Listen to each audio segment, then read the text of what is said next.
morning, welcome to Good morning, welcome to Aaron Mills Town Center. 3, 2, 1, take 2. Good morning, welcome to Aaron Mills Town Center, the home of the world's largest permanent point-of-purchase video wall installation. My name is Calvin Fluke, and I'm your video host all day here at EMTV. I want to take this opportunity to extend a very special and warm welcome to the film crew from Necessary Illusions. We've got an excellent lineup of television programming for you today, so let's get on with it. So how long have they been working on this documentary? Gosh, they've been working on it, I don't know how long, but I know every country I show up, they're always there. They're there, huh? Yeah, they were in England, they were in Japan, all over the place. Jeez. Okay, they must have 500 hours worth of tape by now.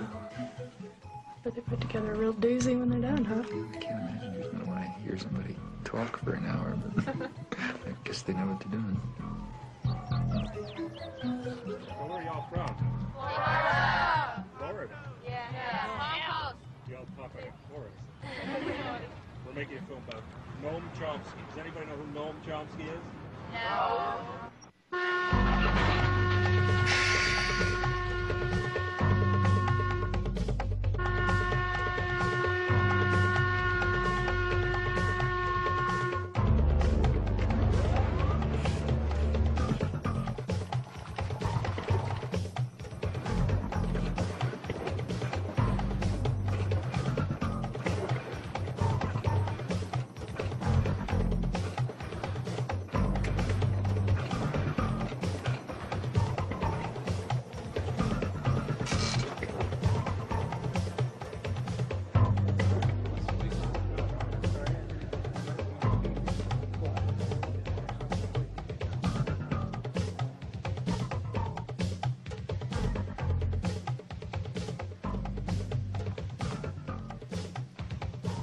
Good afternoon and welcome to Wyoming Talks. My guest today is well-known intellectual Noam Chomsky.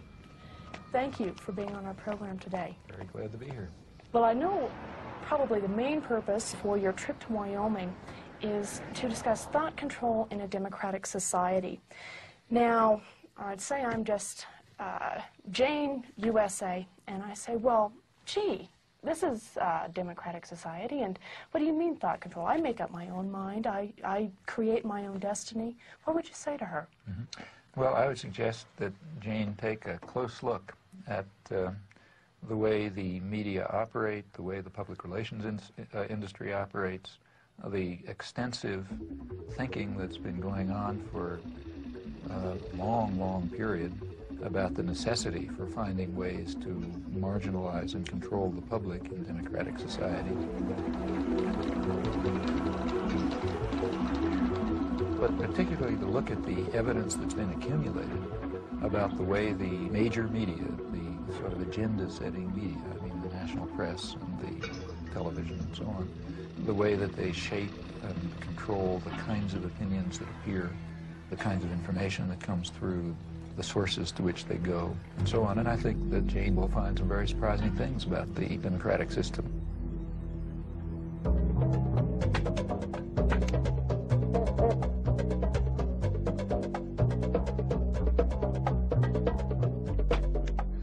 I'd like to welcome all of you to this lecture today. Several years ago, Professor Chomsky was described in the New York Times Book Review as follows: judged in terms of the power, range, novelty, and influence of his thought, Noam Chomsky is arguably the most important intellectual alive. Professor Noam Chomsky.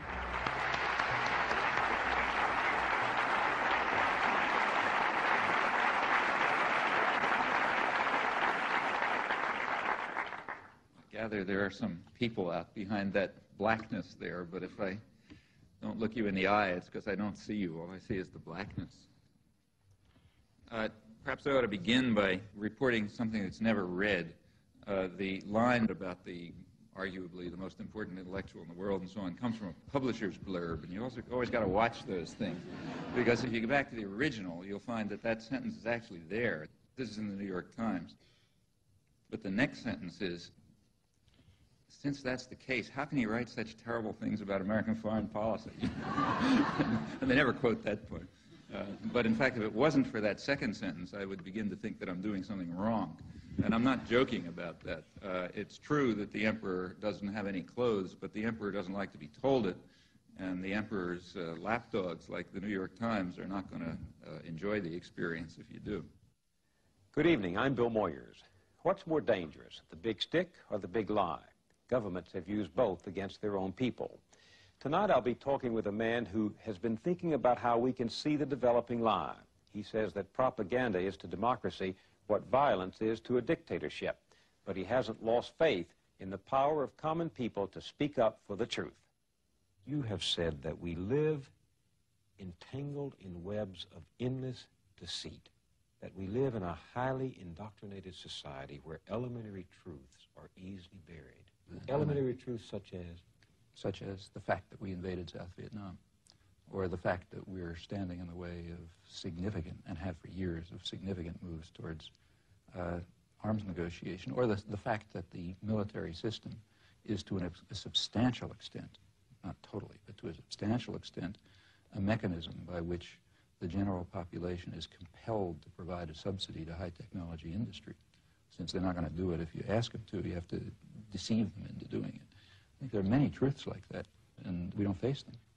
Do you believe in common sense? I mean, you're Absolutely. You do. I believe in Cartesian common sense. I think people have the capacities to see through the deceit in which they're ensnared, but they got to make the effort. Seems a little incongruous to hear a man from the ivory tower of Massachusetts Institute of Technology, a scholar, a distinguished linguistics scholar, talk about common people with such appreciation.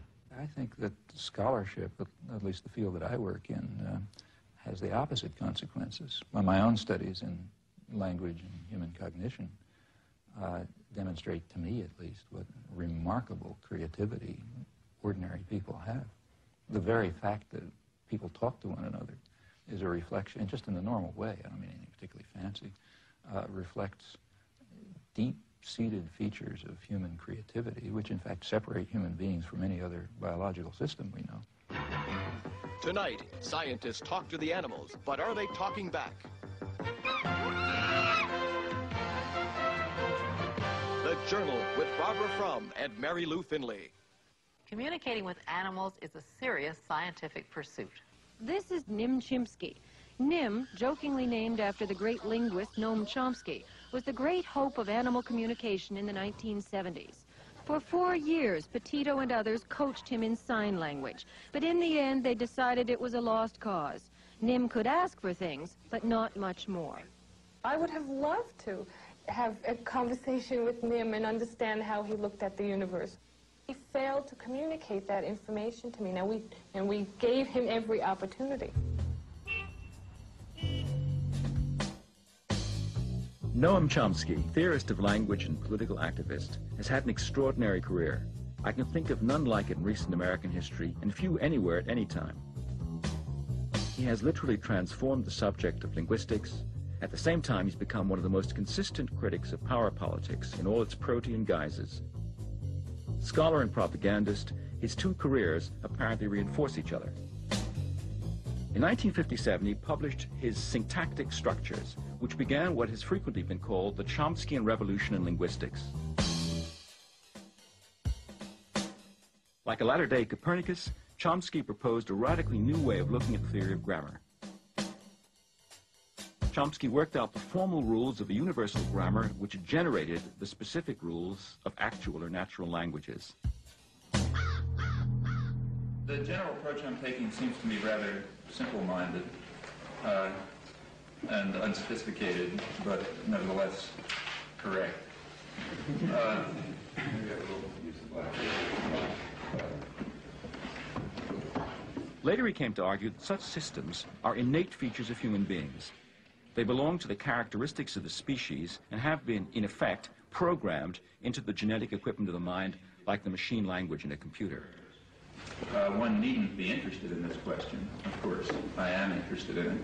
And the interesting question from this point of view would be, what is the nature of the initial state? That is, what is human nature in this respect? That in turn explains the astonishing You try that next one. Facility. Facility. That in turn explains the astonishing facility that children have in learning the rules of natural language, no matter how complicated, incredibly quickly, from what are imperfect and often degenerate samples. Complicated. It's a complicated word. You know what complicated means? It means it's complicated.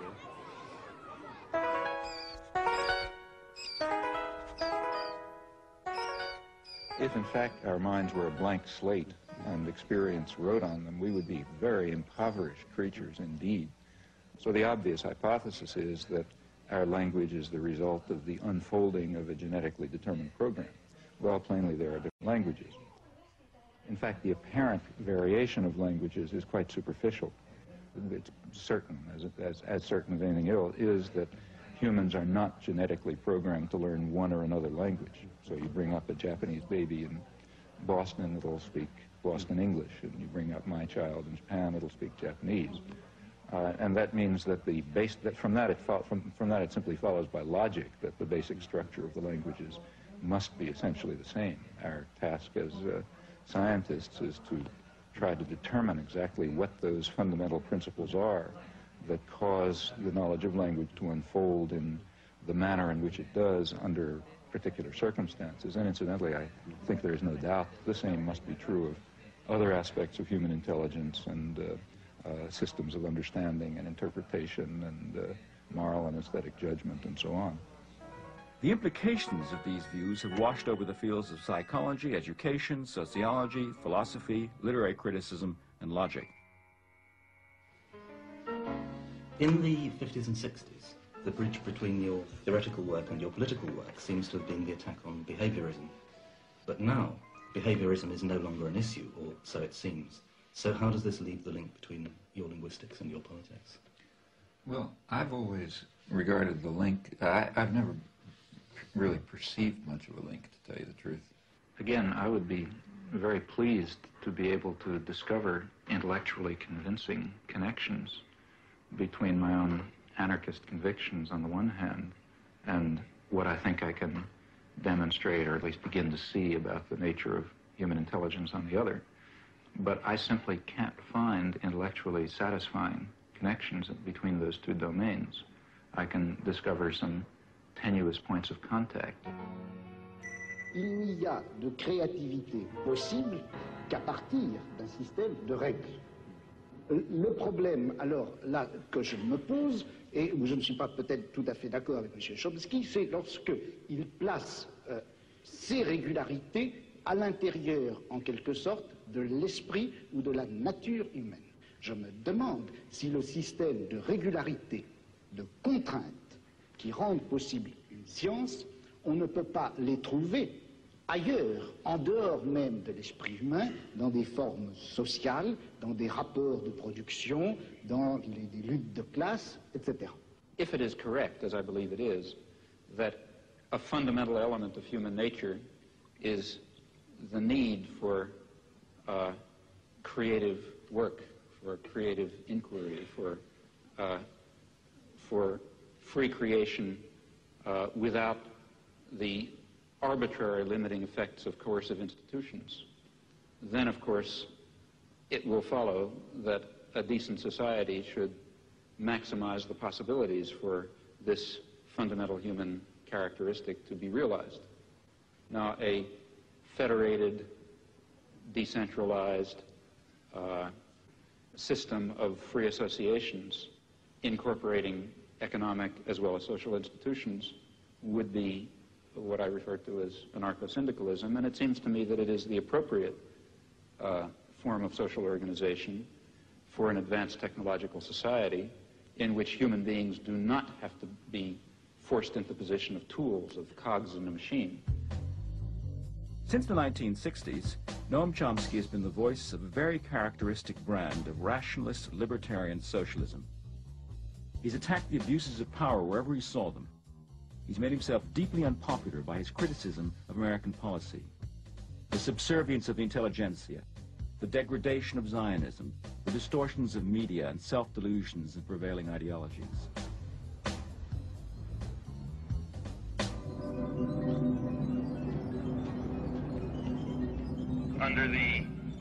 liberal administrations of the 1960s, the club of academic intellectuals designed and implemented the Vietnam War and other similar, though smaller, actions. This particular community is a very relevant one to consider at a place like MIT because, of course, you're all free to enter this community. In fact, you're invited and encouraged to enter it. The community of technical intelligentsia and weapons designers and counterinsurgency experts and pragmatic planners of an American empire is one that you have a great deal of inducement to become associated with. The inducements, in fact, are very real. The rewards in power and affluence and prestige and authority are great. Jamie. This came with the mail. Be with you in a second.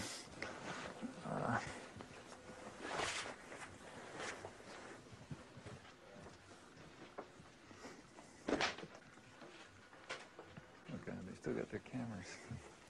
Okay? What? I want to start. In your essay, Language and Freedom, you write, social action must be animated by a vision of a future society. I was wondering what vision of a future society animates you. Well, I have my own ideas as to what a future society should look like. I've written about them. I mean, I think that we should, at the most general level, we should be seeking out forms of authority and domination and challenging their legitimacy. Now, sometimes they are legitimate. That is, let's say, they're needed for survival. So, for example, I wouldn't suggest that during the Second World War, the forms of authority, we had a totalitarian society, basically, and I thought there was some justification for that under the wartime conditions. And there are other forms of, relations between parents and children, for example, involve forms of coercion, which are sometimes justifiable. But any form of coercion and control requires justification, and most of them are completely unjustifiable. Now, at various stages of human civilization, it's been possible to challenge some of them, but not others. Others are too deep-seated, or you don't see them, or whatever. And so at any particular point, you try to detect those forms of authority and domination which are subject to change and which do not have any legitimacy, in fact, which often strike at fundamental human rights and your understanding of fundamental human nature and rights. Well, what are the major things, say, today? There are some that are being addressed in a way. The feminist movement is addressing some. The civil rights movement is addressing others. The one major one that's not being seriously addressed is the one that's really at the core of the system of domination, and that's private control over resources. And that means an attack on the fundamental structure of state capitalism. And I think that's in order. That's not something far off in the future. Your life work. The alphabet has only 26 letters. With these 26 magic symbols, however, millions of words are written every day.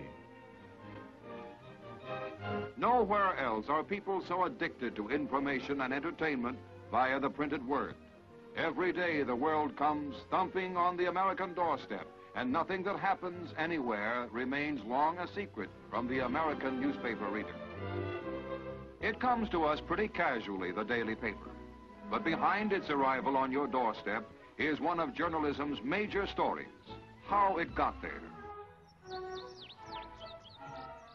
There is a standard view about democratic societies and the role of the media within them.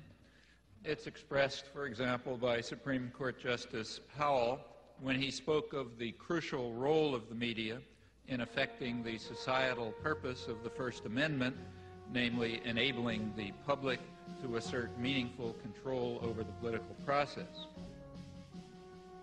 That kind of formulation expresses the understanding that democracy requires free access to information and ideas and opinion, and the same conceptions hold not only with regard to the media, but with regard to educational institutions, publishing, the intellectual community generally. It is basic to the health of a democracy that no phase of government activity escape the scrutiny of the press. Here, reporters are assigned to stories fateful not only to our nation, but to all nations. Congress, says the First Amendment, shall pass no law abridging the freedom of the press. And the chief executive himself throws open the doors of the White House to journalists representing papers of all shades of political opinion.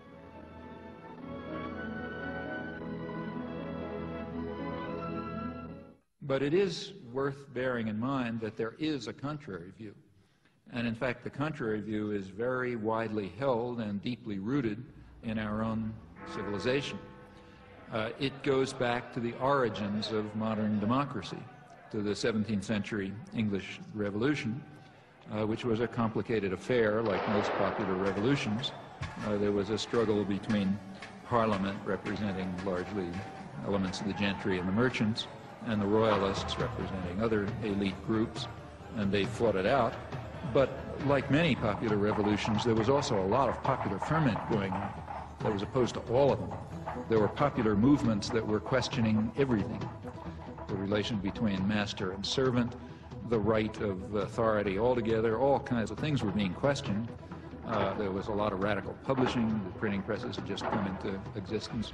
And this disturbed all the elites on both sides of the Civil War. So as one historian pointed out at the time, in 1660, he criticized the radical Democrats, the ones who were calling for what we would call democracy, because they are making the people so curious and so arrogant that they will never find humility enough to submit to a civil rule. Now, underlying these doctrines, which were very widely held, is a certain conception of democracy. It's a game for elites. It's not for the ignorant masses who have to be marginalized, diverted, and controlled, of course, for their own good. The same principles were upheld in the American colonies. The dictum of the founding fathers of American democracy, that, I'm quoting, the people who own the country ought to govern it, quoting John Jay.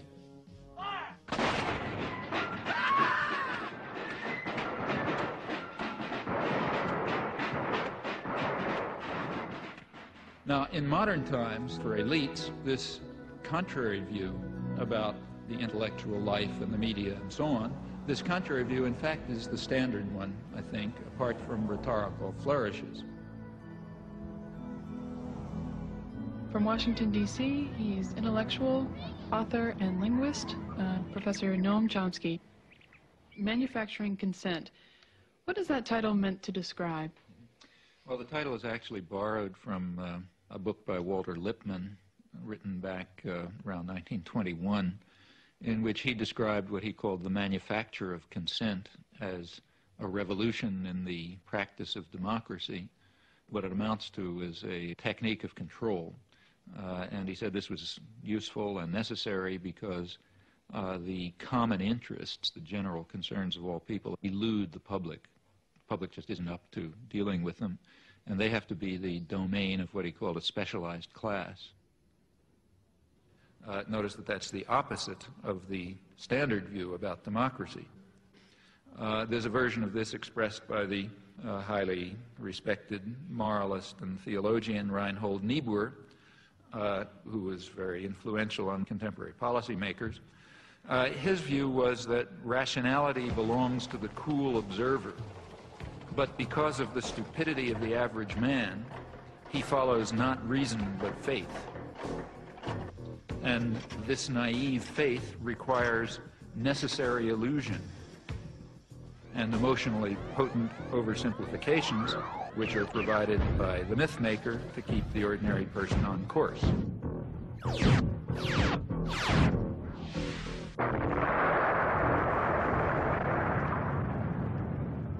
It's not the case, as the naive might think, that indoctrination is inconsistent with democracy. Rather, as this whole line of thinkers observes, it's the essence of democracy.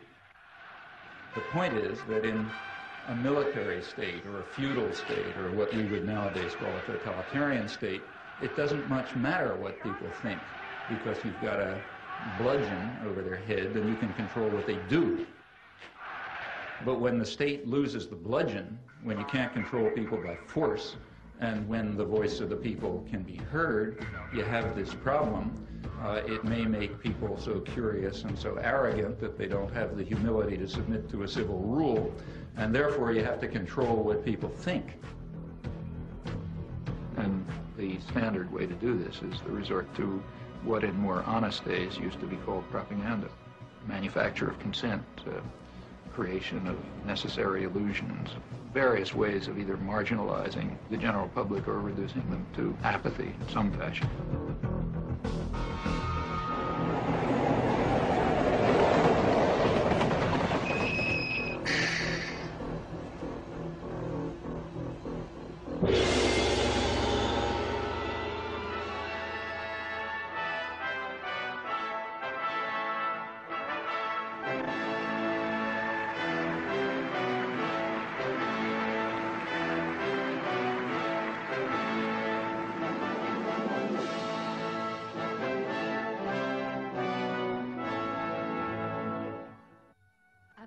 Noam Chomsky 教授は1928年 The oldest of two boys, Noam Chomsky, was born in Philadelphia, Pennsylvania in 1928. As a Jewish child, the anti-Semitism of the time affected him. Both parents taught Hebrew, and he became fascinated by literature, reading translations of French and Russian classics. He also took an interest in a grammar book written by his father on Hebrew of the Middle Ages. He recalls a childhood absorbed in reading, curled up in a sofa, often borrowing up to 12 books at once from the library. He is married to Carol, and they have 3 children. I don't like to impose on my wife and children a form of life that they certainly haven't selected for themselves, namely one of public exposure or exposure to the public media. That's their choice, and I don't believe that they have themselves selected this. I don't impose it on them. I would like to protect them from it, frankly. Second, the sort of perhaps principled point is that I'm rather against the idea, the whole notion of developing public personalities who are treated as stars of one kind or another, where aspects of their personal life are supposed to have some significance and so on. Take 1 in the reception room. You said that you were just like us. You went to school, got good grades, and what made you start being critical, you know, and seeing the different? What started the change? You know what I mean? Well, you know, there are all kinds of personal factors in anybody's life. First of all, don't forget I grew up in a depression.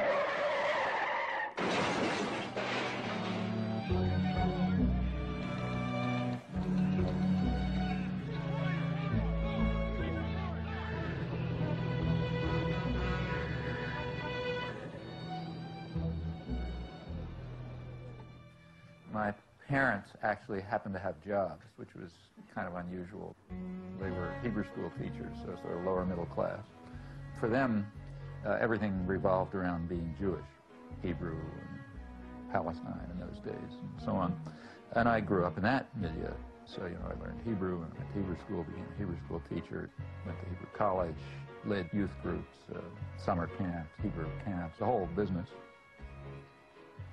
The branch of the Zionist movement that I was part of was all involved in socialist binationalism and Arab-Jewish cooperation and all sorts of nice stuff.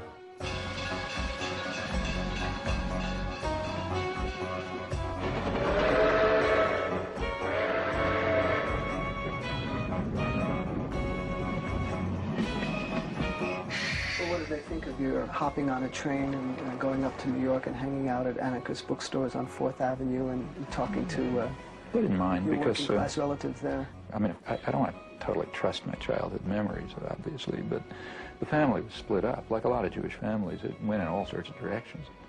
There were sectors that were super Orthodox. There were other sectors that were very radical and very assimilated and working class intellectuals. You know? And that's the sector that I naturally gravitated towards. It was a very lively intellectual culture. For one thing, it was a working class culture, had working class values, values of solidarity, socialist values, and so on. There was a sense somehow things were going to get better. But an institutional structure was around, the method of fighting, you know, of organizing, of doing things, which had some hope. And I also had the advantage of having gone to a experimental progressive school, to a Deweyite school, which was quite good, run by a university there. And, you know, there was no such thing as competition. There was no such thing as being a good student.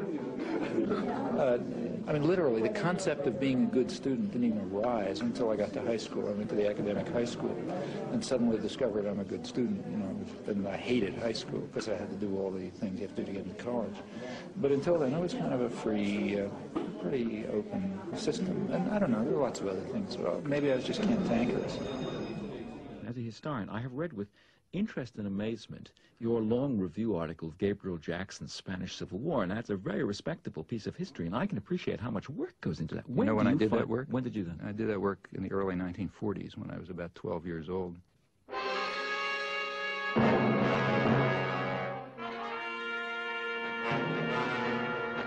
The first article I wrote was right after the fall of Barcelona in the school newspaper, and it was a lament about the rise of fascism in 1939.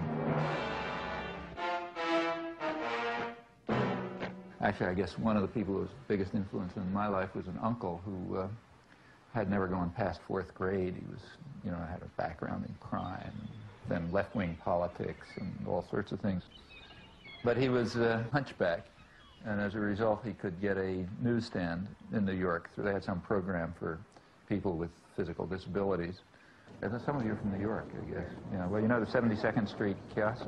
You know that? Right, that's right. That's where I got my political education.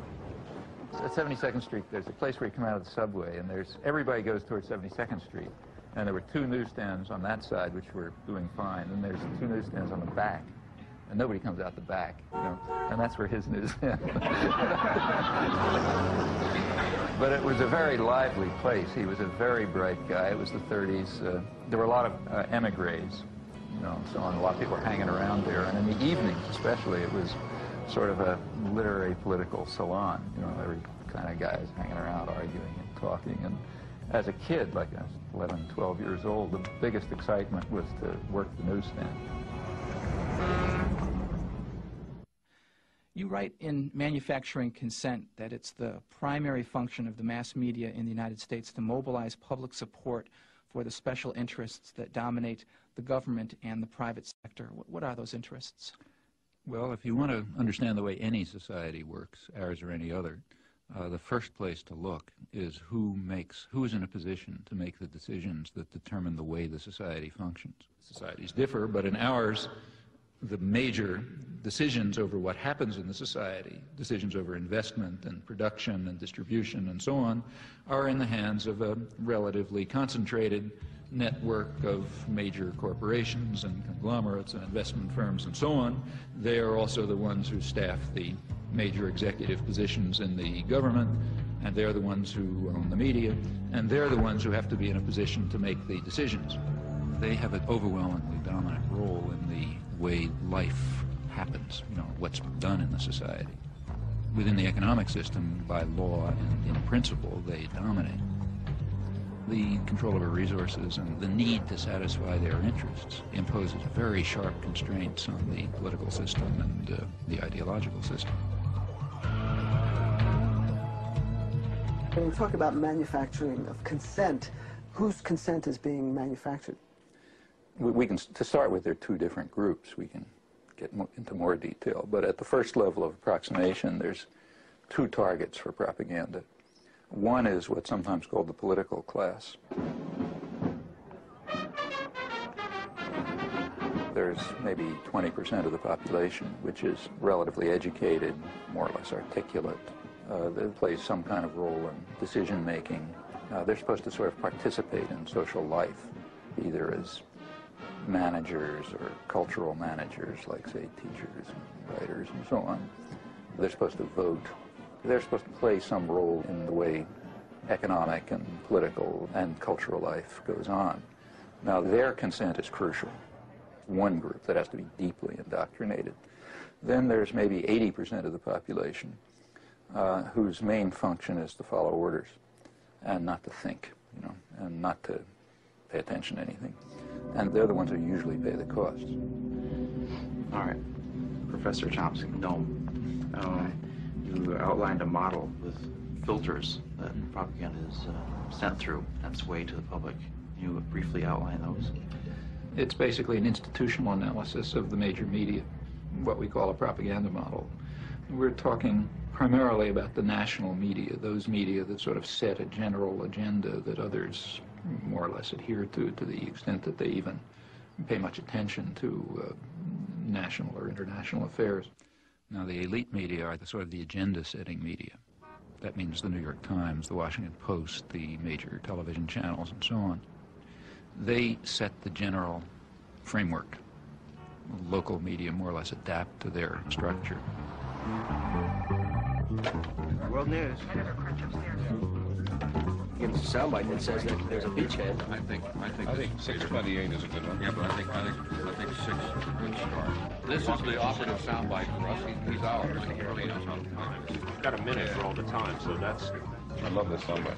Okay, and they do this in all sorts of ways, by selection of topics, by distribution of concerns, by emphasis and framing of issues, by filtering of information, by bounding of debate within certain limits. 2.5 minutes to air. 45 seconds.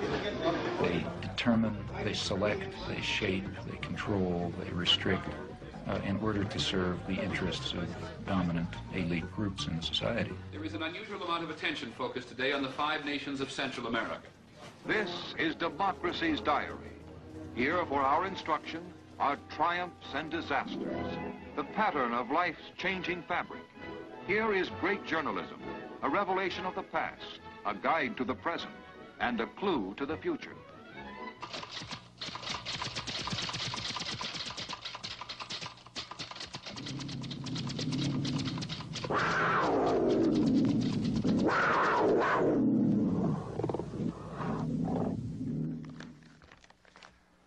The New York Times is certainly the most important newspaper in the United States, and one could argue the most important newspaper in the world. The New York Times plays an enormous role in shaping the perception of the current world on the part of the politically active, educated classes. Also, the New York Times has a special role, and I believe its editors probably feel that they bear a heavy burden in the sense that the New York Times creates history. What happened years ago may have a bearing on what happens tomorrow. Millions of clippings are preserved in the Times library, all indexed for instant use, a priceless archive of events and the men who make them. That is, history is what appears in the New York Times archives, a place where people will go to find out what happened is the New York Times. Therefore, it's extremely important, if history is going to be shaped in an appropriate way, that certain things appear, certain things not appear, certain questions be asked, other questions be ignored, and that issues be framed in a particular fashion. Now, in whose interests is the history being so shaped? Well, I think that's not very difficult to answer. The process by which people make up their minds on this is a much more mysterious process than you would ever guess from reading Manufacturing Consent. There is a saying about legislation that legislation is like making sausage. That the less you know about how it's done, the better for your appetite. The same is true of this business.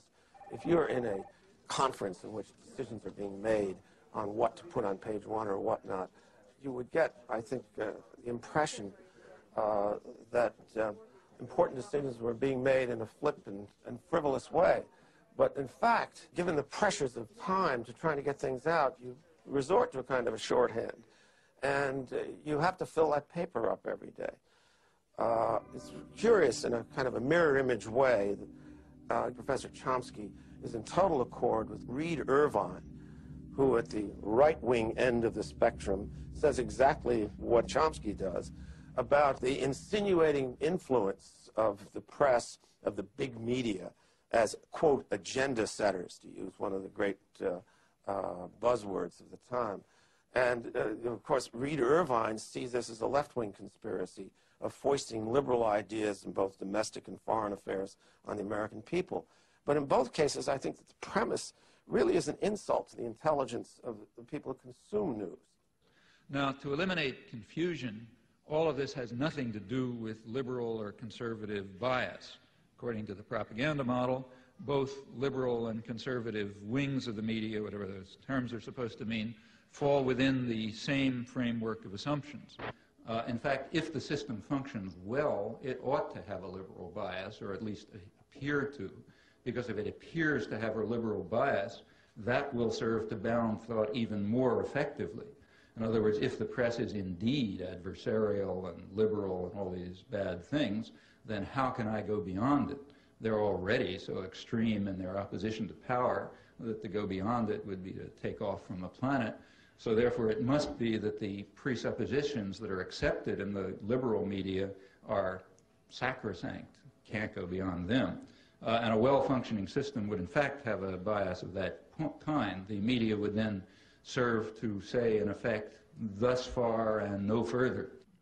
We ask, what would you expect of those media on just relatively uncontroversial, guided free market assumptions? And when you look at them, you find a number of major factors entering into determining what their products are. These are what we call the filters. So one of them, for example, is ownership. Who owns them? The major agenda-setting media, after all, what are they? As institutions in the society, what are they? Well, in the first place, they are major corporations, in fact, huge corporations. Furthermore, they're integrated with and sometimes owned by even larger corporations, conglomerates. So, for example, by Westinghouse and GE and so on.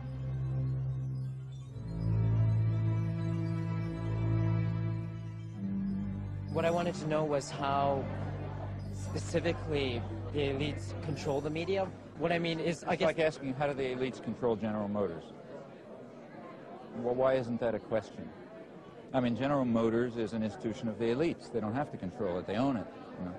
Except, I guess, at a certain level, I think, like, I guess I work with student press, so I know, like, reporters and stuff. The elites don't control the student press, but I'll tell you something. You try in the student press to do anything that breaks out of conventions, and you're going to have the whole business community around here down on your neck, and the university's going to get threatened, and, you know, I mean, maybe nobody will pay any attention to you, that's possible. But if you get to the point where they don't stop paying attention to you, the pressures will start coming. Because there are people with power. There are people who own the country, and they're not going to let the country get out of control. What do you think about that? This is the old cabal theory that somewhere there's a room with a baize-covered desk, and there are a bunch of capitalists sitting around, and they're pulling strings. These rooms don't exist. I mean, I hate to tell Noam Chomsky this. You don't share that. I think it is the most absolute rubbish I've ever heard. This is the current fashion in the universities. You know, it's patent nonsense, and I think it's nothing but a fashion. It's a way that intellectuals have of feeling like a clergy. I mean, there has to be something wrong.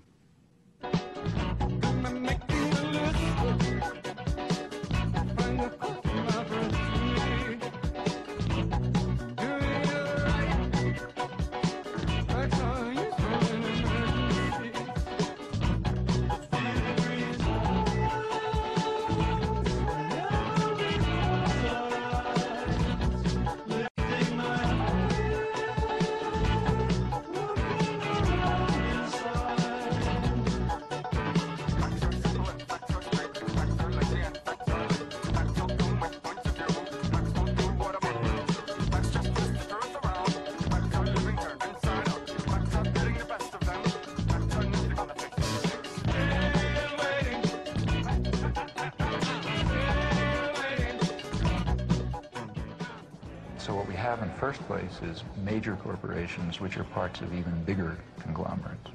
Now, like any other corporation, they have a product which they sell to a market. The market is advertisers, that is other businesses. What keeps the media functioning is not the audience. They make money from their advertisers. And remember, we're talking about the elite media, so they're trying to sell a good product, a product which raises advertising rates. And ask your friends in the advertising industry, that means that they want to adjust their audience to the more elite and affluent audience. That raises advertising rates. So what you have is institutions, corporations, big corporations, that are selling relatively privileged audiences to other businesses. Well, what point of view would you expect to come out of this? I mean, without any further assumptions, what you'd predict is that what comes out is a picture of the world, a perception of the world, that satisfies the needs and the interests and the perceptions of the sellers, the buyers, and the product. Now, there are many other factors that press in the same direction. If people try to enter the system who don't have that point of view, they're likely to be excluded somewhere along the way. After all, no institution is going to happily design a mechanism to self-destruct. It's not the way institutions function. So they all work to exclude or marginalize or eliminate dissenting voices or alternative perspectives and so on because they're dysfunctional. They're dysfunctional to the institution itself. Do you think you've escaped the ideological indoctrination of the media and of society that you grew up in? Have I? Often not. I mean, when I look back and think of the things that I haven't done that I should have done, it's very, it's not a pleasant experience. So what's the story of young Noam in the schoolyard? Yeah, I mean, that was a personal thing for me. I don't know why it's interesting to anyone else, but I do remember. Well, you drew certain conclusions. Well, yeah, I mean, it had a big influence on me. I mean, I remember when I was about 6, I guess, first grade. There was the standard fat kid who everybody made fun of, and I remember in the schoolyard, he was on standing on right outside the school classroom, and a bunch of kids outside sort of taunting him, and so on. And one of the kids actually brought over his older brother, so like from 3rd grade instead of 1st grade, big kid, and he was going to beat him up or something. And I remember going up to stand next to him, feeling somebody ought to help him, and I did for a while, and then I got scared and I went away, and I was very much ashamed of it afterwards, and sort of felt, I'm not going to do that again. That's a feeling that's stuck with me. You should stick with the underdog. The shame remained. It should have stayed there. You were already established. You were a professor at MIT. You'd made a reputation. You had a terrific career ahead of you. You decided to become a political activist. Now, here is a classic case of somebody whom the institution does not seem to have filtered out. I mean, you were a good boy up until then, were you? Or you'd always been a slight, some of them you were a rebel? Yeah, pretty much. I had been pretty much outside. You felt isolated. You felt out of sympathy with the prevailing currents of American life, but a lot of people do that. Suddenly, in 1964, you decide, I have to do something about this. What made you do that? Well, that was a very conscious decision and a very uncomfortable decision because I knew what the consequences would be. I was in a very favorable position. I had the kind of work I liked. We had a lively, exciting department. The field was going well. Personal life was fine. I was living in a nice place, children growing up. Everything looked perfect, and I knew I was giving it up. And at that time, remember, it was not just giving talks. I began involved right away in resistance. And I expected to spend years in jail and came very close to it. In fact, my wife went back to graduate school in part because we assumed she's going to have to support the children. These were the expectations.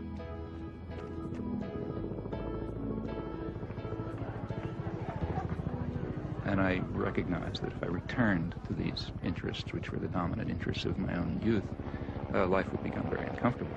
Because I know that in the United States, you don't get sent to a psychiatric prison, and they don't send a death squad after you, and so on. But there are definite penalties for breaking the rules. So these were real decisions. And it simply seemed at that point that it was just hopelessly immoral not to. I'm Noam Chomsky. I'm on the faculty at MIT, and I've been getting more and more heavily involved in anti-war activities for the last few years. I rejoice in your disposition to argue the Vietnam question, especially when I recognize what an act of self-control this must involve. It does. Sure. It really does. I mean, I think that this is the kind of issue where sometimes I lose my temper. Maybe not tonight. Maybe not tonight. Because if you would, I'd smash you in the goddamn face. You say in your book, reason for not losing. You say the war is simply an obscenity, a depraved act by weak and miserable men, including all of us.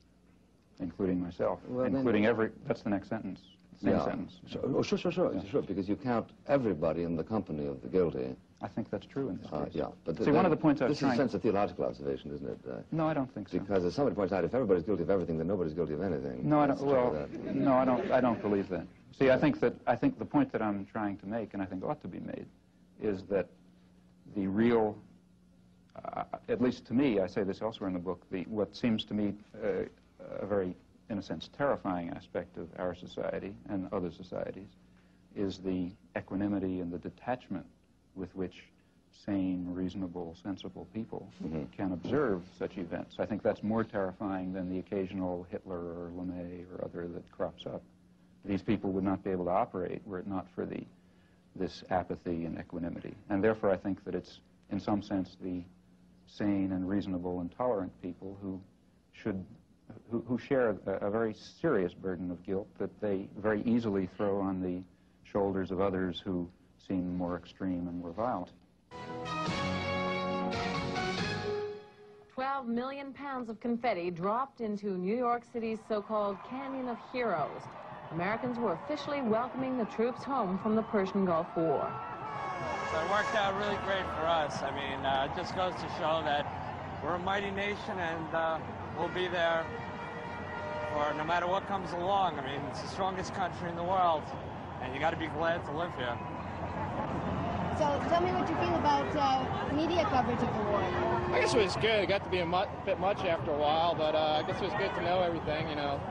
I guess in Vietnam you didn't really know a lot was going on, but here you pretty much are up to the moment on everything, so I guess it was good to be informed.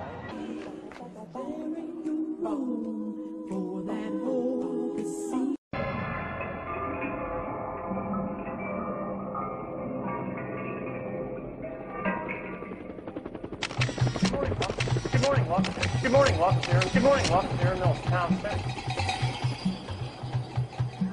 3, 2, 1, take 2. Good morning, welcome to Aaron Mills Town Center, the home of the world's largest permanent point-of-purchase video wall installation. My name is Calvin Fluke, and I'm your video host all day here at EMTV. I want to take this opportunity to extend a very special and warm welcome to the film crew from Necessary Illusions. We've got an excellent lineup of television programming for you today, so let's get on with it. For the first time, because of technology, we have the ability to be live from many locations around the globe. And because of the format, an all-news network, we can spend whatever time is necessary to bring the viewer the complete context of that day's portion of the story.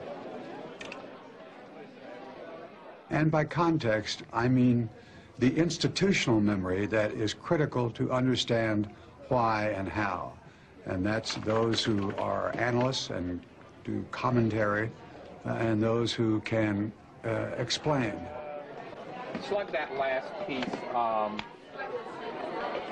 ITN, Israel post-war. David Brinkley once said that you step in front of the camera and you get out of news business and into show business. But nonetheless, that should not in any way subtract or obscure the need for the basic standards of good journalism. Pat, hang tight. Let me give you a lead for Salinger right now, okay? President Bush and Prime Minister Major have closed or have almost rejected the Soviet peace efforts. Okay, in Saudi Arabia, the door is being left open.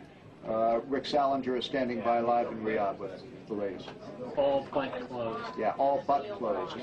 Right. Accuracy, speed, a fair approach, honesty and integrity within the reporter to try and bring the truth, whatever the truth may be. Going to war is a serious business. In a totalitarian society, the dictator just says we're going to war and everybody marches. And with this weapon of human brotherhood in our hands, we are seeing the war for men's minds not as a battle of truth against lies, but as a lasting alliance pledged in faith with all those millions driving forward to create the true new order, the world order of the people first, the people before all. In a democratic society, the theory is that if the political leadership is committed to war, they present reasons, and they got a very heavy burden of proof to meet because a war is a very catastrophic affair, as this one proved to be. The role of the media at that point is to present the relevant background, for example, the possibilities of peaceful settlement, such as what they may be, have to be presented, and then to present, to offer a forum, in fact, encourage a forum of debate over this very dread decision to go to war and, in this case, kill hundreds of thousands of people and leave two countries wrecked and so on. That never happened. There was never, well, you know, when I say never, I mean 99.9% of the discussion excluded the option of a peaceful settlement.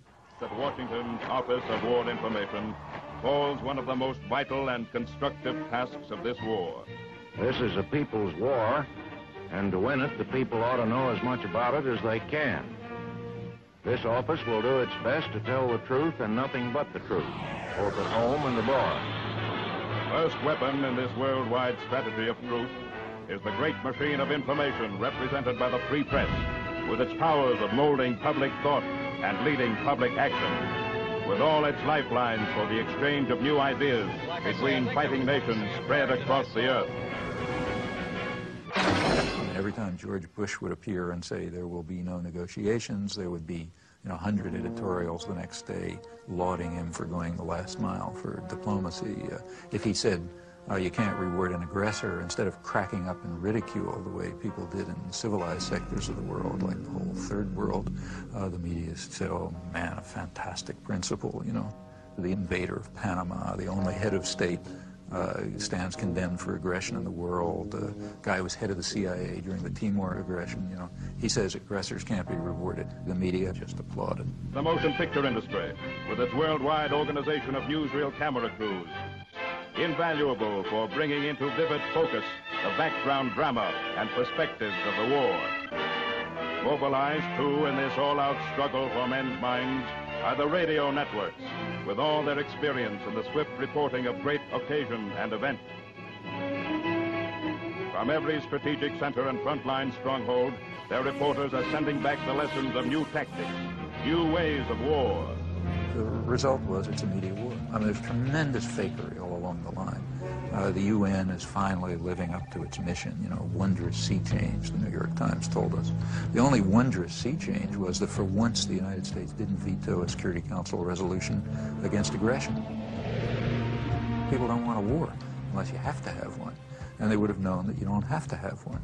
Well, the media kept people from knowing that, and that means we went to war very much in the manner of a totalitarian state, thanks to the media subservience. That's the big story.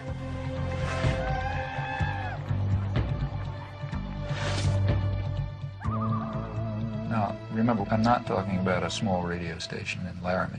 I'm talking about the national agenda-setting media. If you're on a radio news show in Laramie, chances are very strong that you pick up what was in the Times that morning and you decide that's the news. In fact, if you follow the AP wires, you find that in the afternoon, they send across tomorrow's front page of the New York Times. That's so that everybody knows what the news is. And the perceptions and the perspectives and so on are sort of transmitted down, and not to the precise detail, but the general picture is pretty much transmitted elsewhere. The foreign news comes here to the foreign news desk. The editor is Bob Hanley.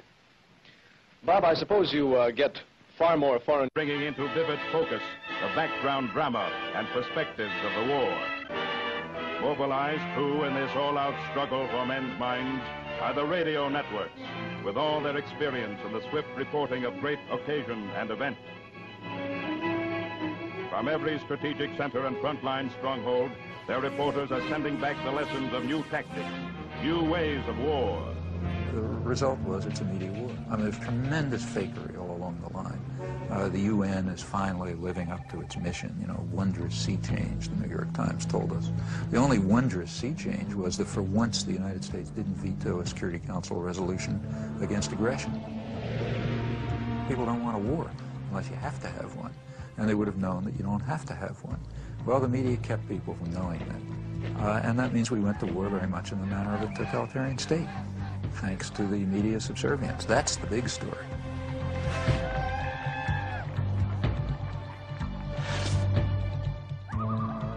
Now, remember, Remember, I'm not talking about a small radio station in Laramie. I'm talking about the national agenda-setting media. If you're on a radio news show in Laramie, chances are very strong that you pick up what was in the Times that morning and you decide that's the news. In fact, if you follow the AP wires, you find that in the afternoon they send across tomorrow's front page of the New York Times.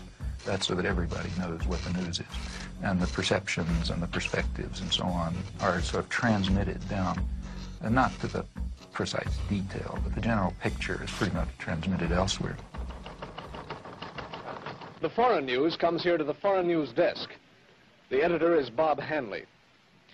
Bob, I suppose you get far more foreign news than you can possibly use in the paper. Yes, we do. We get a great deal more than we can accommodate in a day. And your job is to weed it out, I suppose. This is the selection center, as it were. And when I have selected it, I pass it across the desk to one or the other of these sub-editors. It comes back to me, and on this chart, I design the page.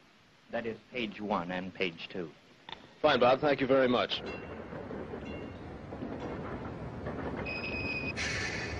Why do you want to make a film about media?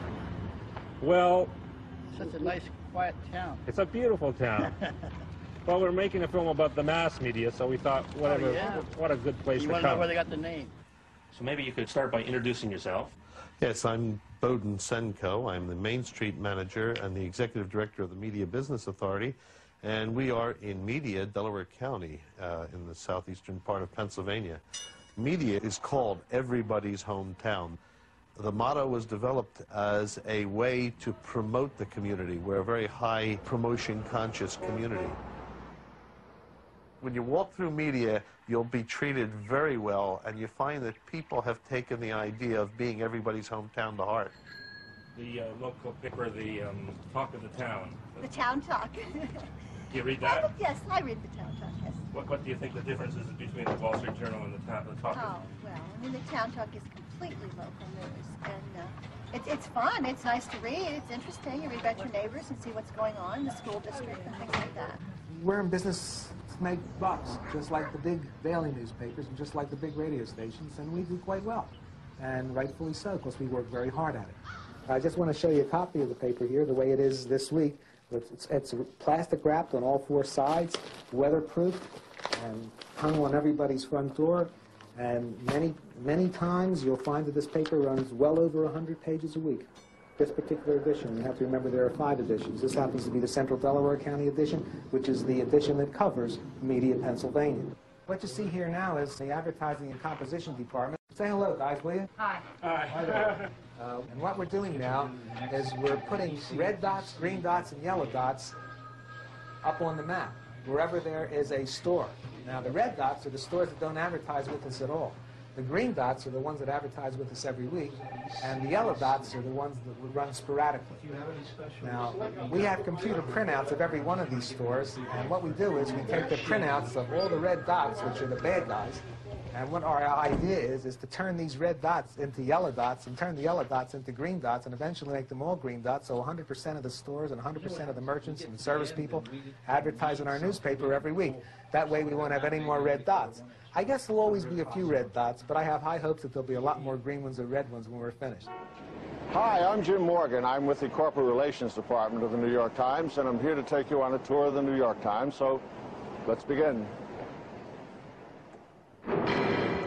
So, they're just taking audio in here. Yeah, they're taking audio in here. Audio. No cameras, no still. We went over this quite thoroughly. They don't even take a still camera in here. We're in the composing room. This is where the pages are composed. This is the typographical area. What's the ratio of news to advertising? 60% ads. This might seem big, but it is average, in fact, below average. Our 60% might include, on some days, maybe 20 pages of classified advertising all to itself, where the rest of the newspapers weighted much heavier news to advertising. But the paper in its entirety, every day, large or small, is 60 ads, 40 news. Well, that completes our tour of the New York Times, and I hope you found it informative. And I hope that you read the New York Times every day of your life from now on. Now, there are other media, too, whose basic social role is quite different. It's diversion. There's the real mass media, the kinds that are aimed at, you know, the guys who Joe Sixpack, that kind. The purpose of those media is just to dull people's brains. This is an oversimplification, but for the 80% or whatever they are, the main thing for them is to divert them, to get them to watch National Football League and to worry about, you know, mother with child with 6 heads or whatever you pick up in the, you know, in the thing that you pick up on the supermarket stands and so on. Or, you know, look at astrology or get involved in, you know, fundamentalist stuff or something, or just get them away, you know, get them away from things that matter. And for that, it's important to reduce their capacity to think. The sports section is handled in another special department. The sports reporter must be a specialist in his knowledge of sports. He gets his story right at the sporting event and often sends it into his paper play by play. Take, say, sports. That's another crucial example of the indoctrination system, in my view. For one thing, because it, you know, it offers people something to pay attention to that's of no importance. That keeps them from worrying about, you know, keeps them from worrying about things that matter to their lives that they might have some idea about doing something about. And in fact, it's striking to see the intelligence that's used by ordinary people in sports. I mean, you listen to radio stations where people call in. They have the most exotic information and understanding about, you know, all kind of arcane issues. And the press undoubtedly does a lot with this. I remember in high school already, I was pretty old, I suddenly asked myself at one point, why do I care if my high school team wins the football game? I mean, I don't know anybody on the team, you know. I mean, they have nothing to do with me. I mean, why am I cheering for my team? It doesn't make any sense, you know. But the point is, it does make sense. It's a way of building up irrational attitudes of submission to authority and, you know, group cohesion behind, you know, leadership elements. In fact, it's training in irrational jingoism. That's also a feature of competitive sports. I think if you look closely at these things, I think they have, typically they do have functions. And that's why energy is devoted to supporting them and creating a basis for them, and advertisers are willing to pay for them and so on. I'd like to ask you a question essentially about the methodology in studying the propaganda model and how would one go about doing that? Well, there are a number of ways to proceed. One obvious way is to try to find more or less paired examples.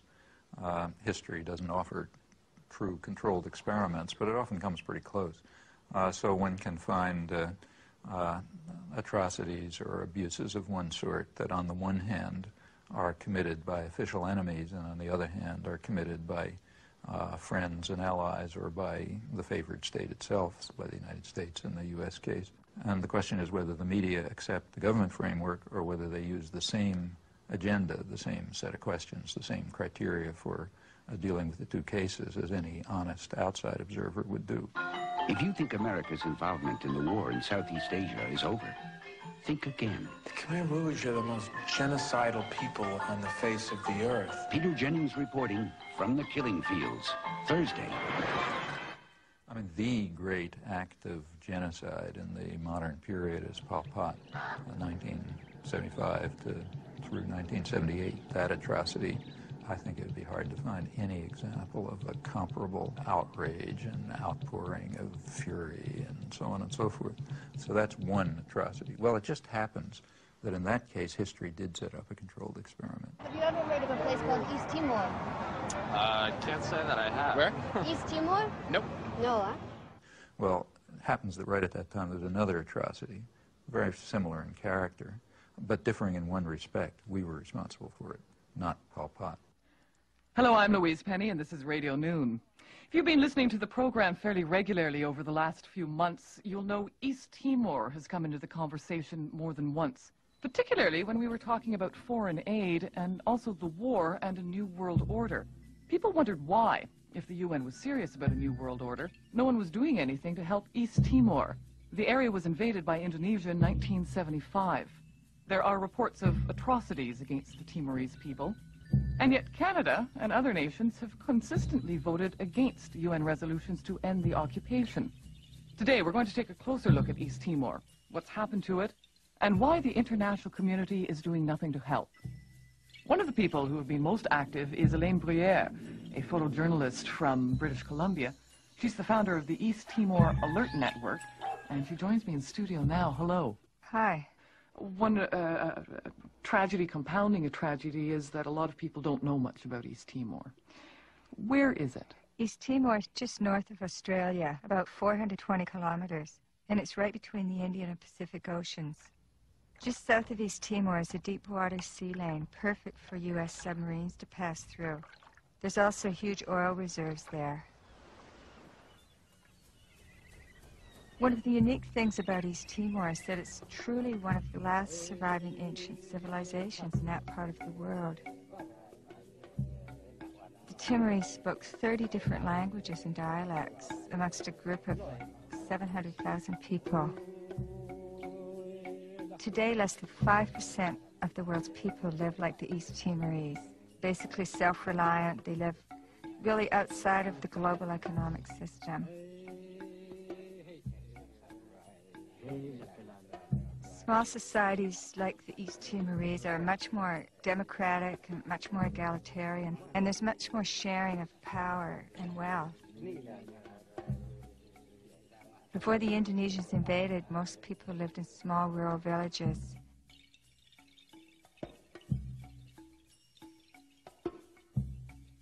The old people in the village were like the university. They passed on tribal wisdom from generation to generation. Children grew up in a safe, stimulating, nurturing environment.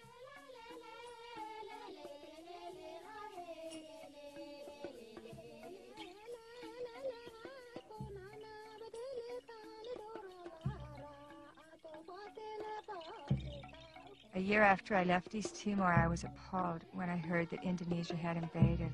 They didn't want a small, independent country setting an example for the region. East Timor was a Portuguese colony. Indonesia had no claim to it, and in fact stated that they had no claim to it. During the period of colonization, there was a good deal of politicization.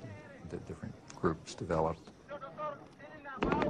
A civil war broke out in August '75.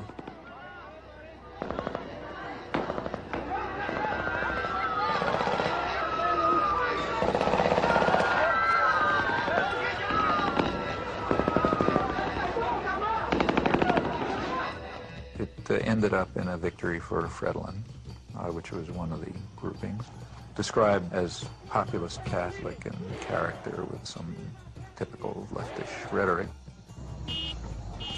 Indonesia at once started intervening. What's the situation? When did those ships come in? They start arriving since Monday. 6, 7 boats together, very close to our border. No, they're not there just for fun, you know. They're preparing a massive operation. Something happened here last night that moved us very deeply.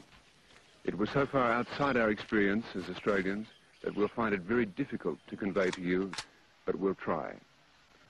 Sitting on woven mats under a thatched roof in a hut with no walls, we were the target of a barrage of questioning from men who know they may die tomorrow and cannot understand why the rest of the world does not care. That's all they want, for the United Nations to care about what is happening here. The emotion here last night was so strong that we, all three of us, felt we should be able to reach out into the warm night air and touch it. Greg Shackleton at an unnamed village, which we'll remember forever in Portuguese Timor.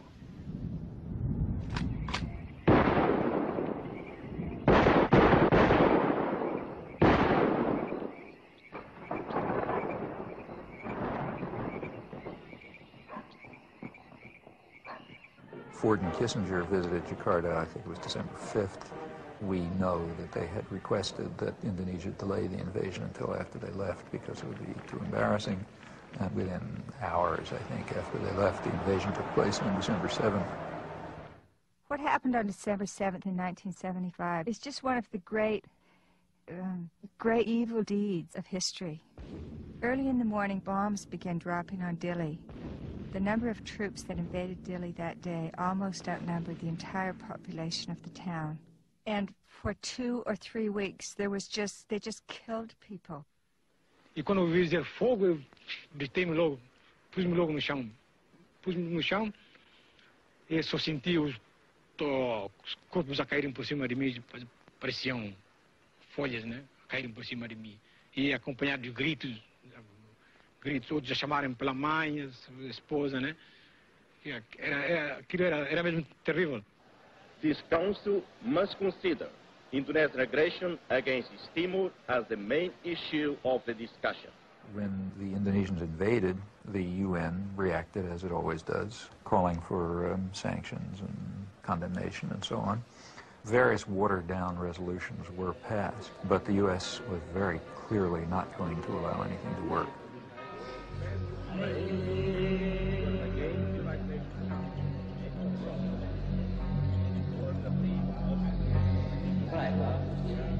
So the Timorese were fleeing into the jungles by the thousands. By late 1977-78, Indonesia set up receiving centers for those Timorese who came out of the jungle waving white flags. Those the Indonesians thought were more educated or who were suspected of belonging to Frelimo or other opposition parties were immediately killed. They took women aside and flew them off to Dili in helicopters for use by the Indonesian soldiers. They killed children and babies. But in those days, their main strategy and their main weapon was starvation. By 1978, it was approaching really genocidal levels. The church and other sources estimated about 200,000 people killed. The U.S. backed it all the way. The U.S. provided 90% of the arms. Right after the invasion, arms shipments were stepped up. When the Indonesians actually began to run out of arms in 1978, the Carter administration moved in and increased arms sales. And other Western countries did the same. Canada, England, Holland, and everybody who could make a buck was in there trying to make sure they could kill more Timorese. There is no Western concern for issues of aggression, atrocities, human rights abuses, and so on, if there's a profit to be made from them. Nothing could show it more clearly than this case. It wasn't that nobody had ever heard of East Timor.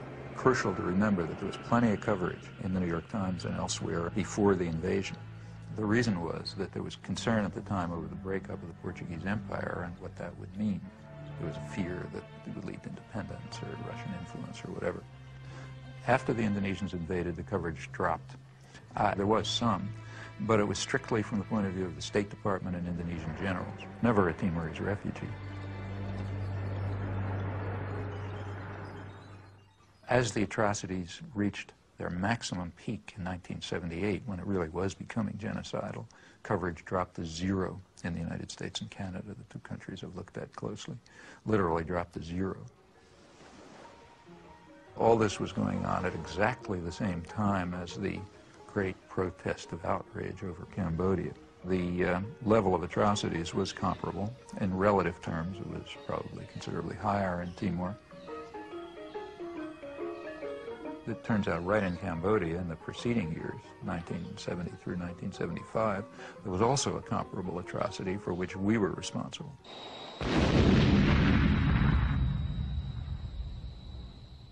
The major U.S. attack against Cambodia started with the bombings of the early 1970s. They reached a peak in 1973, and they continued up till 1975. They were directed against inner Cambodia. Very little is known about them because the media wanted it to be secret. They knew it was going on, they just didn't want to know what was happening. The CIA estimates about 600,000 killed during that 5-year period, which is mostly either U.S. bombing or a U.S.-sponsored war. So that's pretty significant killing. But also, the conditions in which it left Cambodia were such that high U.S. officials predicted that about 1 million people would die in the aftermath just from hunger and disease because of the wreckage of the country. Pretty good evidence from U.S. government sources and scholarly sources that the intense bombardment was a significant force, maybe a critical force in building up peasant support for the Khmer Rouge, who before that were a pretty marginal element. Well, that's just the wrong story. After 1975, atrocities continued, and that became the right story, because now they're being carried out by the bad guys. Well, it was bad enough. In fact, current estimates are that, well, you know, they vary. I mean, the CIA claimed 50 to 100,000 people killed, and maybe another 1 million or so who died one way or another. Michael Vickery is the one person who's given a really close, detailed analysis. His figure is maybe 750,000 deaths above the normal. Others, like Ben Kiernan, suggest higher figures, but so far without a detailed analysis. Anyway, it was terrible, no doubt about it. Although the atrocities, the real atrocities, were bad enough, they weren't quite good enough for the purposes needed. Within a few weeks after the Khmer Rouge takeover, the New York Times was already accusing them of genocide. At that point, maybe a couple hundred or maybe a few thousand people had been killed. And from then on, it was a drumbeat, a chorus of genocide.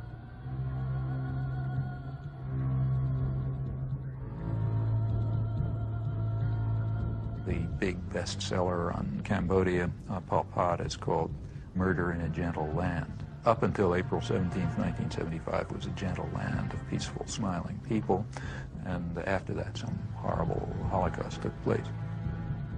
Very quickly, a figure of 2 million killed was hit upon. In fact, what was claimed was that the Khmer Rouge boast of having murdered 2 million people. Facts are very dramatic. In the case of atrocities committed by the official enemy, extraordinary show of outrage, exaggeration, no evidence required, faked photographs are fine, anything goes. Also, vast amount of lying. I mean, an amount of lying that would have made Stalin cringe. It was fraudulent, and we know that it was fraudulent by looking at the response to comparable atrocities for which the United States was responsible. Early 70s Cambodia, Timor, two very closely paired examples. Well, the media response was quite dramatic.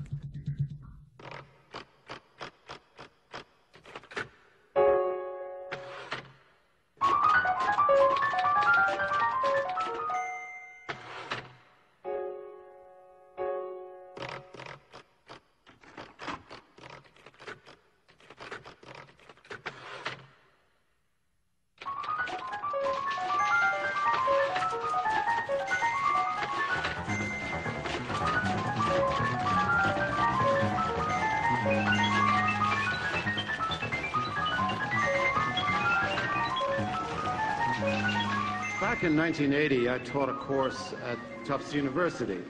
Well, Chomsky came around to this class. He made a very powerful case that the press underplayed the fact that the Indonesian government annexed this former Portuguese colony in 1975. And that if you compare it, for example, with Cambodia, where there was acreage of things, that this was a communist atrocity, whereas the other was not a communist atrocity.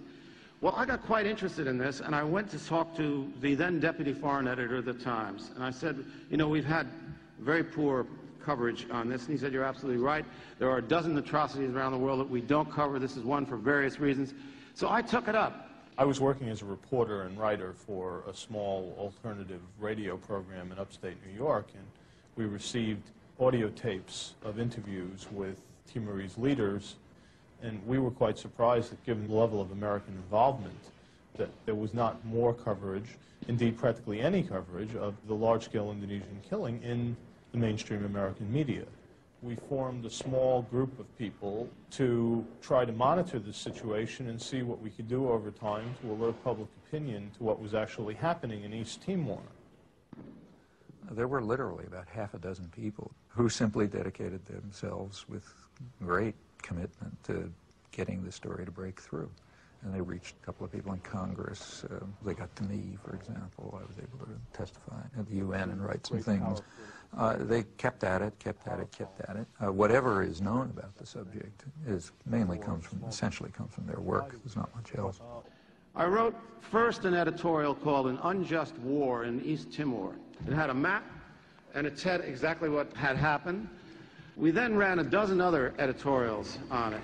They were read, they were entered in the congressional record, and several congressmen then took up the cause, and then something was done in Congress as a result of this. The fact that the editorial page of the New York Times on Christmas Eve published that editorial put our work on a very different level.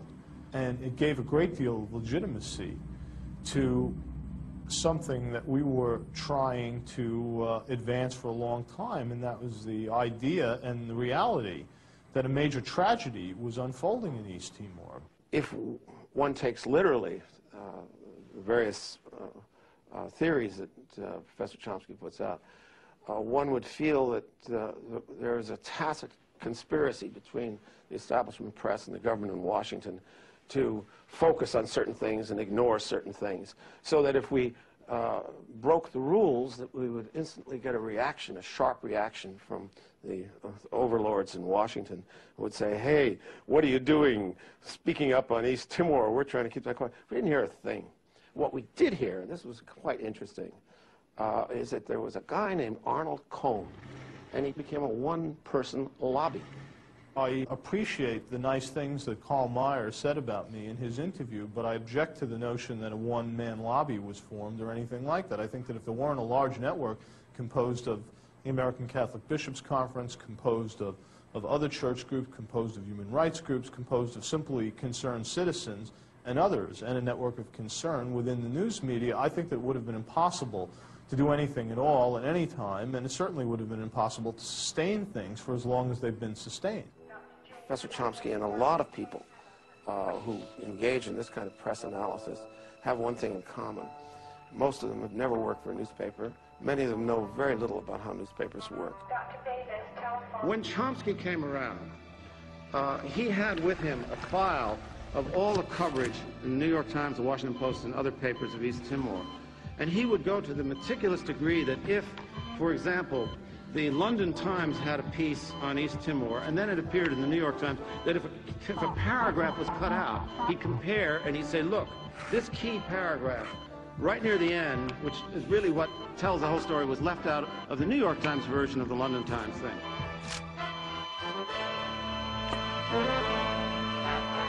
There was a story in the London Times which was pretty accurate. The New York Times revised it radically. Didn't just leave the paragraph out. They revised it and gave it a totally different cast.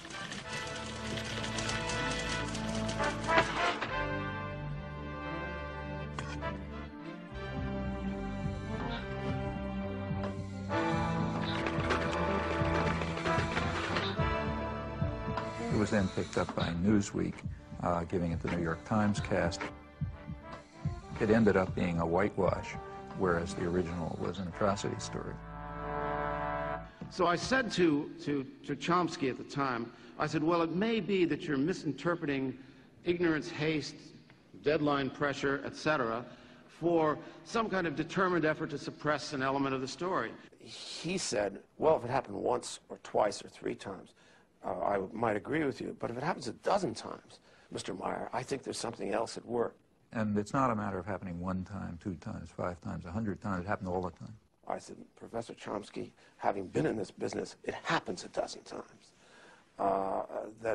These are very imperfect institutions. When they did give coverage, it was from the point of view of, it was a whitewash of the United States. You know, that's not an error. That's systematic, consistent behavior, in this case, without even any exception. This is a much more subtle process than you get in the kind of the sledgehammer rhetoric of the people that make a to B equation between what the government does, what people think, and what newspapers say. That sometimes what the Times does can make enormous difference. At other times, it has no influence whatsoever. So one of the greatest tragedies of our age is still happening in East Timor. The Indonesians have killed up to 1/3 of the population. They're in concentration camps. They conduct large-scale military campaigns against the people who are resisting. Campaigns with names like Operation Eradicate or Operation Clean Sweep. Timorese women are subjected to a forced birth control program. In addition, they're bringing in a constant stream of Indonesian settlers to take over the land. Whenever people are brave enough to take to the streets in demonstrations or show the least sign of resistance, they just massacre them. It's sort of like Indonesia. If we allow them to continue to stay in East Timor, the international community, they will simply digest East Timor and turn it into, trying to turn it into cash crop. I mean, this is way beyond just demonstrating the subservience of the media to power. I mean, they have real complicity in genocide in this case. The reason that the atrocities can go on is because nobody knows about them. If anyone knew about them, there'd be protests and pressure to stop them. So therefore, by suppressing the facts, the media are making a major contribution to some of probably the worst act of genocide since the Holocaust. You say that what the media do is to ignore certain kinds of atrocities that are committed by us and our friends, and to play up enormously atrocities that are committed by them and our enemies. And you posit that there's a test of integrity and moral honesty, which is to have a kind of equality of treatment of corpses. Equality of principles. I mean, that every dead person should be in principle equal to every other dead person. That's not what I say at all. Well, I'm glad that's not what you say, because that's not what you do. Of course it's not what I do. Nor would I say it. I mean, in fact, I say the opposite. What I say is that we should be responsible for our own actions primarily. Because your method is not only to ignore the corpses created by them, but also to ignore the corpses that are created by neither side, but which are irrelevant to your ideological That's agenda. totally untrue. Well, let me give you an example. Okay. One of your own causes that you take very seriously is the cause of the Palestinians, and a Palestinian corpse weighs very heavily on your conscience, and yet a Kurdish corpse does not. That's not true at all. I've been involved in Kurdish support groups for years. That's absolutely true. That's absolutely false. I mean, just ask the Kurdish, ask the people who are involved in, I mean, you know, they come to me, I sign their petitions and so on and so forth. In fact, if you look at the things we've written, I mean, let's take a look. I mean, I'm not Amnesty International. I can't do everything. I'm a single person. But if you read, say, take a look, say, at the book that Edward Herman and I wrote on this topic. In it, we discuss 3 kinds of atrocities. What we called benign bloodbaths, which nobody cares about, constructive bloodbaths, which are the ones we like, and nefarious bloodbaths, which are the ones that the bad guys do. The principle that I think we ought to follow is not the one that you stated. You know, it's a very simple ethical point. You're responsible for the predictable consequences of your actions. You're not responsible for the predictable consequences of somebody else's actions. The most important thing for me and for you is to think about the consequences of your actions. What can you affect? These are the things to keep in mind. These are not just academic exercises. We're not analyzing the media on Mars or in the 18th century or something like that. We're dealing with real human beings who are suffering and dying and being tortured and starving because of policies that we are involved in. We, as citizens of democratic societies, are directly involved in and are responsible for.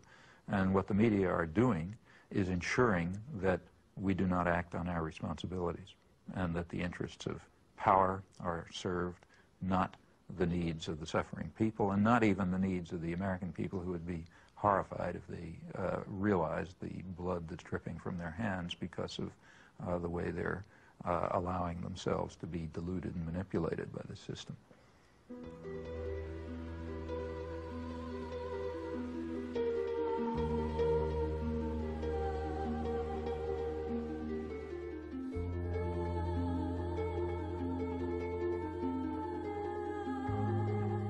What about the third world? Well, despite everything, and it's pretty ugly and awful, these struggles are not over. The struggle for freedom and independence never is completely over.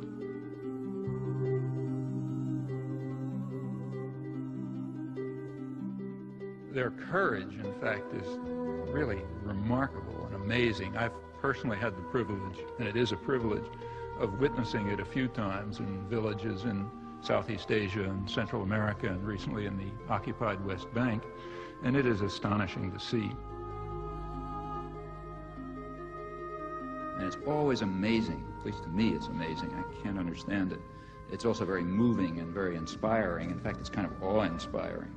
Now, they rely very crucially on a very slim margin for survival that's provided by dissidence and turbulence within the imperial societies. And how large that margin is for us to determine.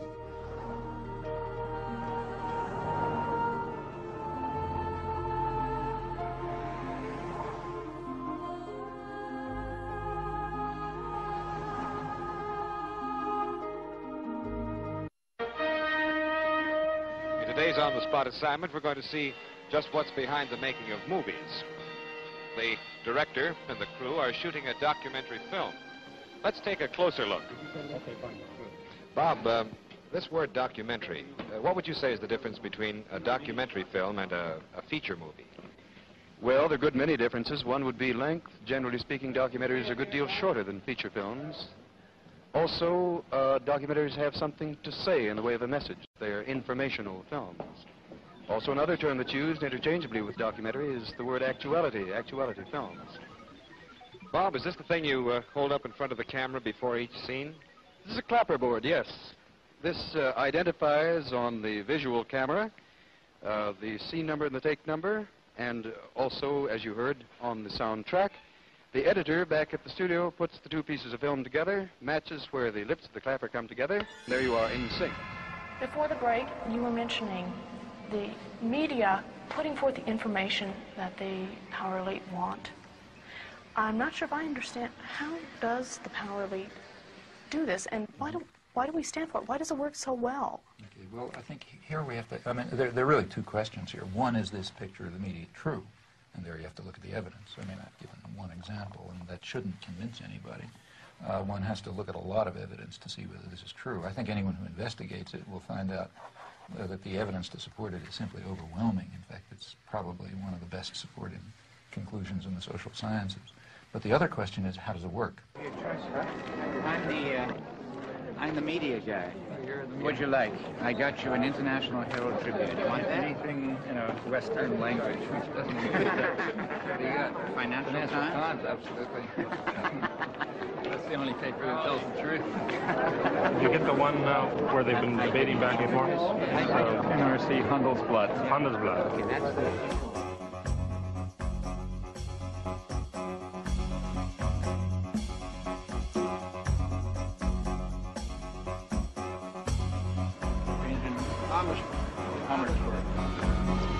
Well, this evening's program is scheduled as a debate, which puzzled me all the way through. There are some problems. One problem is that no proposition has been set forth. As I understand debate, people are supposed to advocate something and oppose something. Rather more sensibly, a topic has been proposed for discussion. The topic is manufacture of consent. It's somewhat unusual for a member of the government to debate with a professor in public. It hasn't happened in Holland before. I don't think it's often happens elsewhere.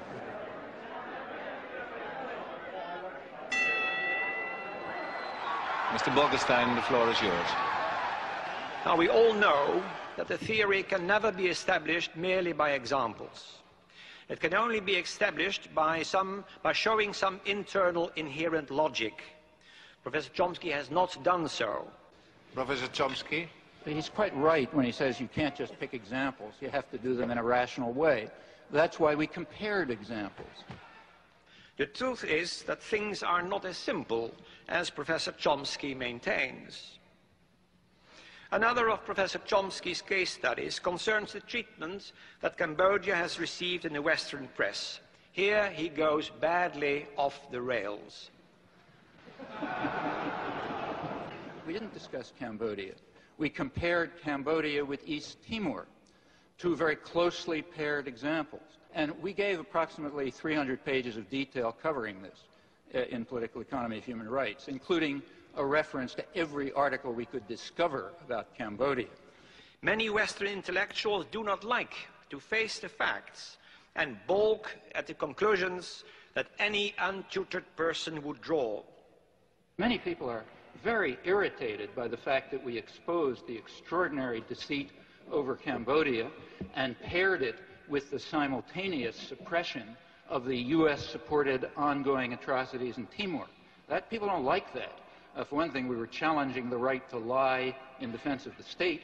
For another thing, we were exposing the apologetics and support for actual ongoing atrocities. That doesn't make you popular. Where did he learn about the atrocities in East Timor or in Central America, if not in the same free press which he so derides? You can find out where I learned about them by looking at my footnotes. I learned about them from human rights reports, from church reports, from refugee studies, and extensively from the Australian press. There was nothing from the American press because it was silenced. Chairman, this is an attempt at intellectual intimidation. These are the ways of the bully. Professor Chomsky uses the oldest debating trick on record. He erects a man of straw and proceeds to hack away at him. Professor Chomsky calls this the manufacture of consent. I call it the creation of consensus. In Holland we call it draagvlak, which means foundation. Professor Chomsky thinks it is deceitful, but it is not. In a representative democracy, it means winning people for one's point of view.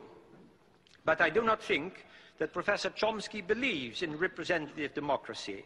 I think he believes in direct democracy. With Rosa Luxemburg, he longs for the creative, spontaneous, self-correcting force of mass action. That is the vision of the anarchist. It is also a boy's dream. Those who believe in democracy and freedom have a serious task ahead of them. What they should be doing, in my view, is dedicating their efforts to helping the despised common people to struggle for their rights and to realize the democratic goals that constantly surface throughout history. They should be serving not power and privilege, but rather their victims. Freedom and democracy are by now not merely values to be treasured, they are quite possibly the prerequisite to survival. It's a conspiracy theory, pure and simple. It is not borne out by the facts. Mr. Chairman, I have to go to Amsterdam. If you'll excuse me, I'm leaving.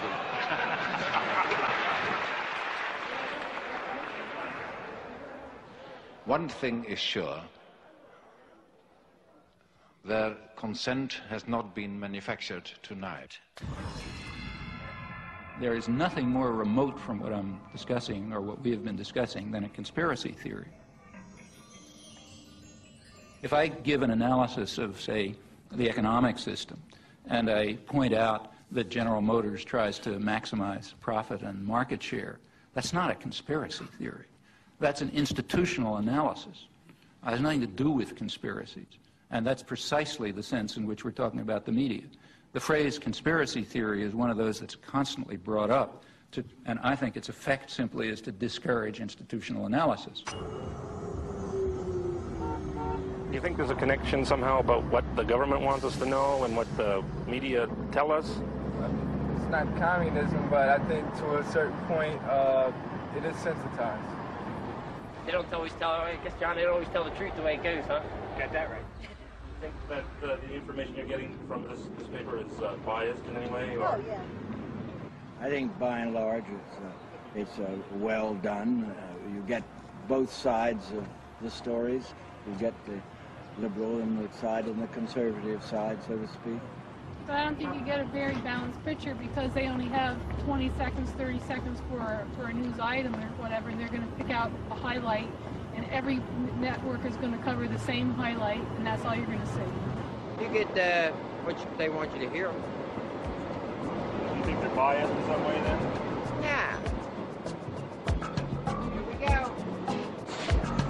See you later.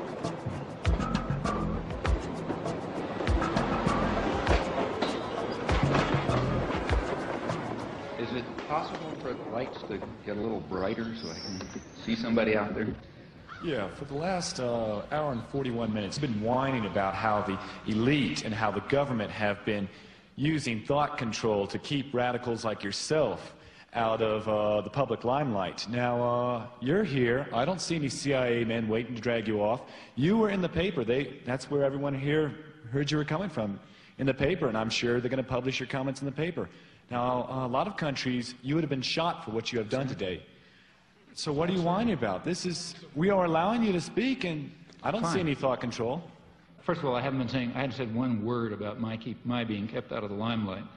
The way it works here is quite different. Now, I don't think you heard what I was saying, but the way it works here is that there is a system of shaping, control, and so on, which gives a certain perception of the world. I gave one example. I'll give you sources where you can find thousands of others. And it has nothing to do with me. It has to do with marginalizing the public and ensuring that they don't get in the way of elites who are supposed to run things without interference.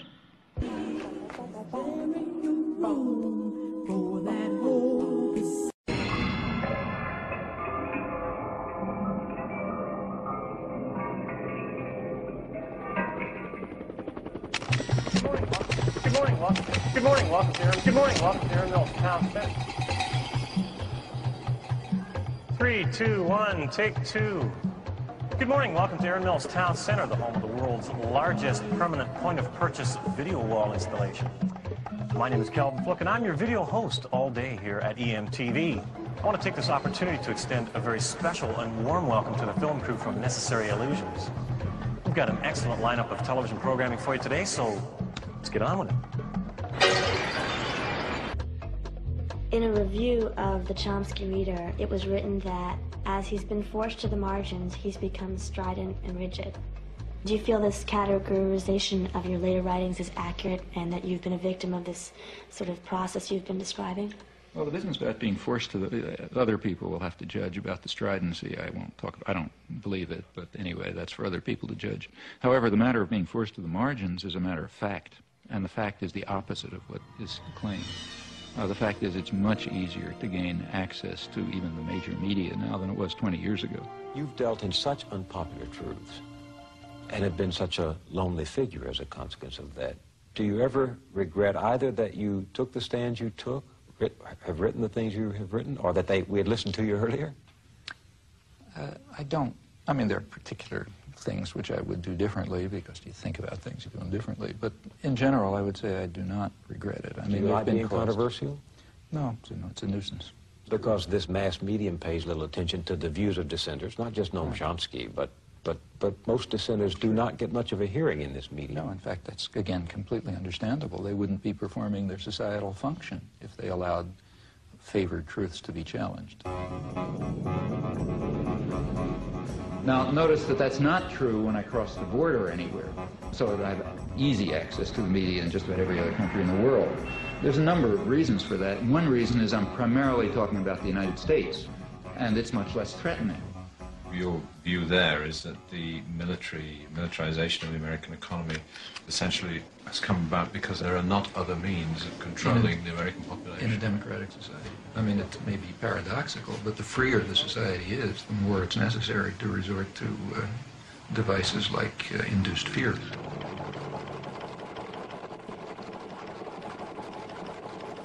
Okay, I'll go along with that. Arguably, he is the most important intellectual alive today. And if my program can give him 500,000 people listening or 750,000 people listening, I'll be delighted. Okay, Professor, you're on time. Wartime planners understood that actual war aims should not be revealed. Part of the reason why the media in Canada and Belgium and so on are more open is that it just doesn't matter that much what people think. It matters very much what the politically articulate sectors of the population, those narrow minorities, think and do in the United States because of its overwhelming dominance on the world scene. But of course that's also a reason for wanting to work here. What we might call the fifth freedom, the freedom to rob, exploit, and dominate, and to curb mischief by any feasible means. Let's conclude, not include. The United States is ideologically narrower in general than other countries. Furthermore, the structure of the American media is such as to pretty much eliminate critical discussion. Our guests are as far apart on the Contra question as American intellectuals can be. Now, if we had the slightest concern with democracy, which we do not in our foreign affairs and never have, we would turn to countries where we have influence, like El Salvador. Now, in El Salvador, they don't call the archbishop bad names. What they do is murder him. They do not censor the press. They wiped the press out. They sent the army in to blow up the church radio station. The editor of the independent newspaper was found in a ditch, mutilated and cut to pieces with machete. May I continue? I did not interrupt you. Don't you ever want to put a time value on anything you say? Or do you want that was I'm talking about 1980. You are a systematic liar. Did these things happen or didn't they? These things did not happen in the context in which you suggested really? all. You are a phony, mister, and it's time that the people read you correctly. It's clear why you want to divert me from the discussion that No, it's not. It's because you just get tired of rubbish. But let's continue with... Except we can't. I'm afraid we're out of time. We thank you both, John Silver and Noam Chomsky. Okay. Last time you were here, you spoke about how when you go overseas, you are given access to the mass media. But here, that doesn't seem to be the case. Has that changed at all? Have you ever been invited to appear on Nightline or Brinkley? Yes, I have a couple times been invited to speak on Nightline. Couldn't do it. I had another talk and something or other. And to tell you the honest truth, I don't really care very much. FAIR, the media monitoring group, published a very interesting study of Nightline. It shows that their conception of a spectrum of opinion is ridiculously narrow, at least by European or world standards.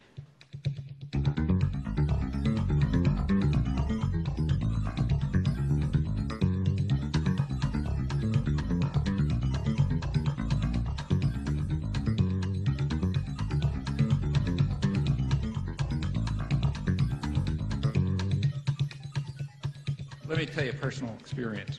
I happened to be in Madison, Wisconsin, on a listener-supported radio station, community radio station, a very good one.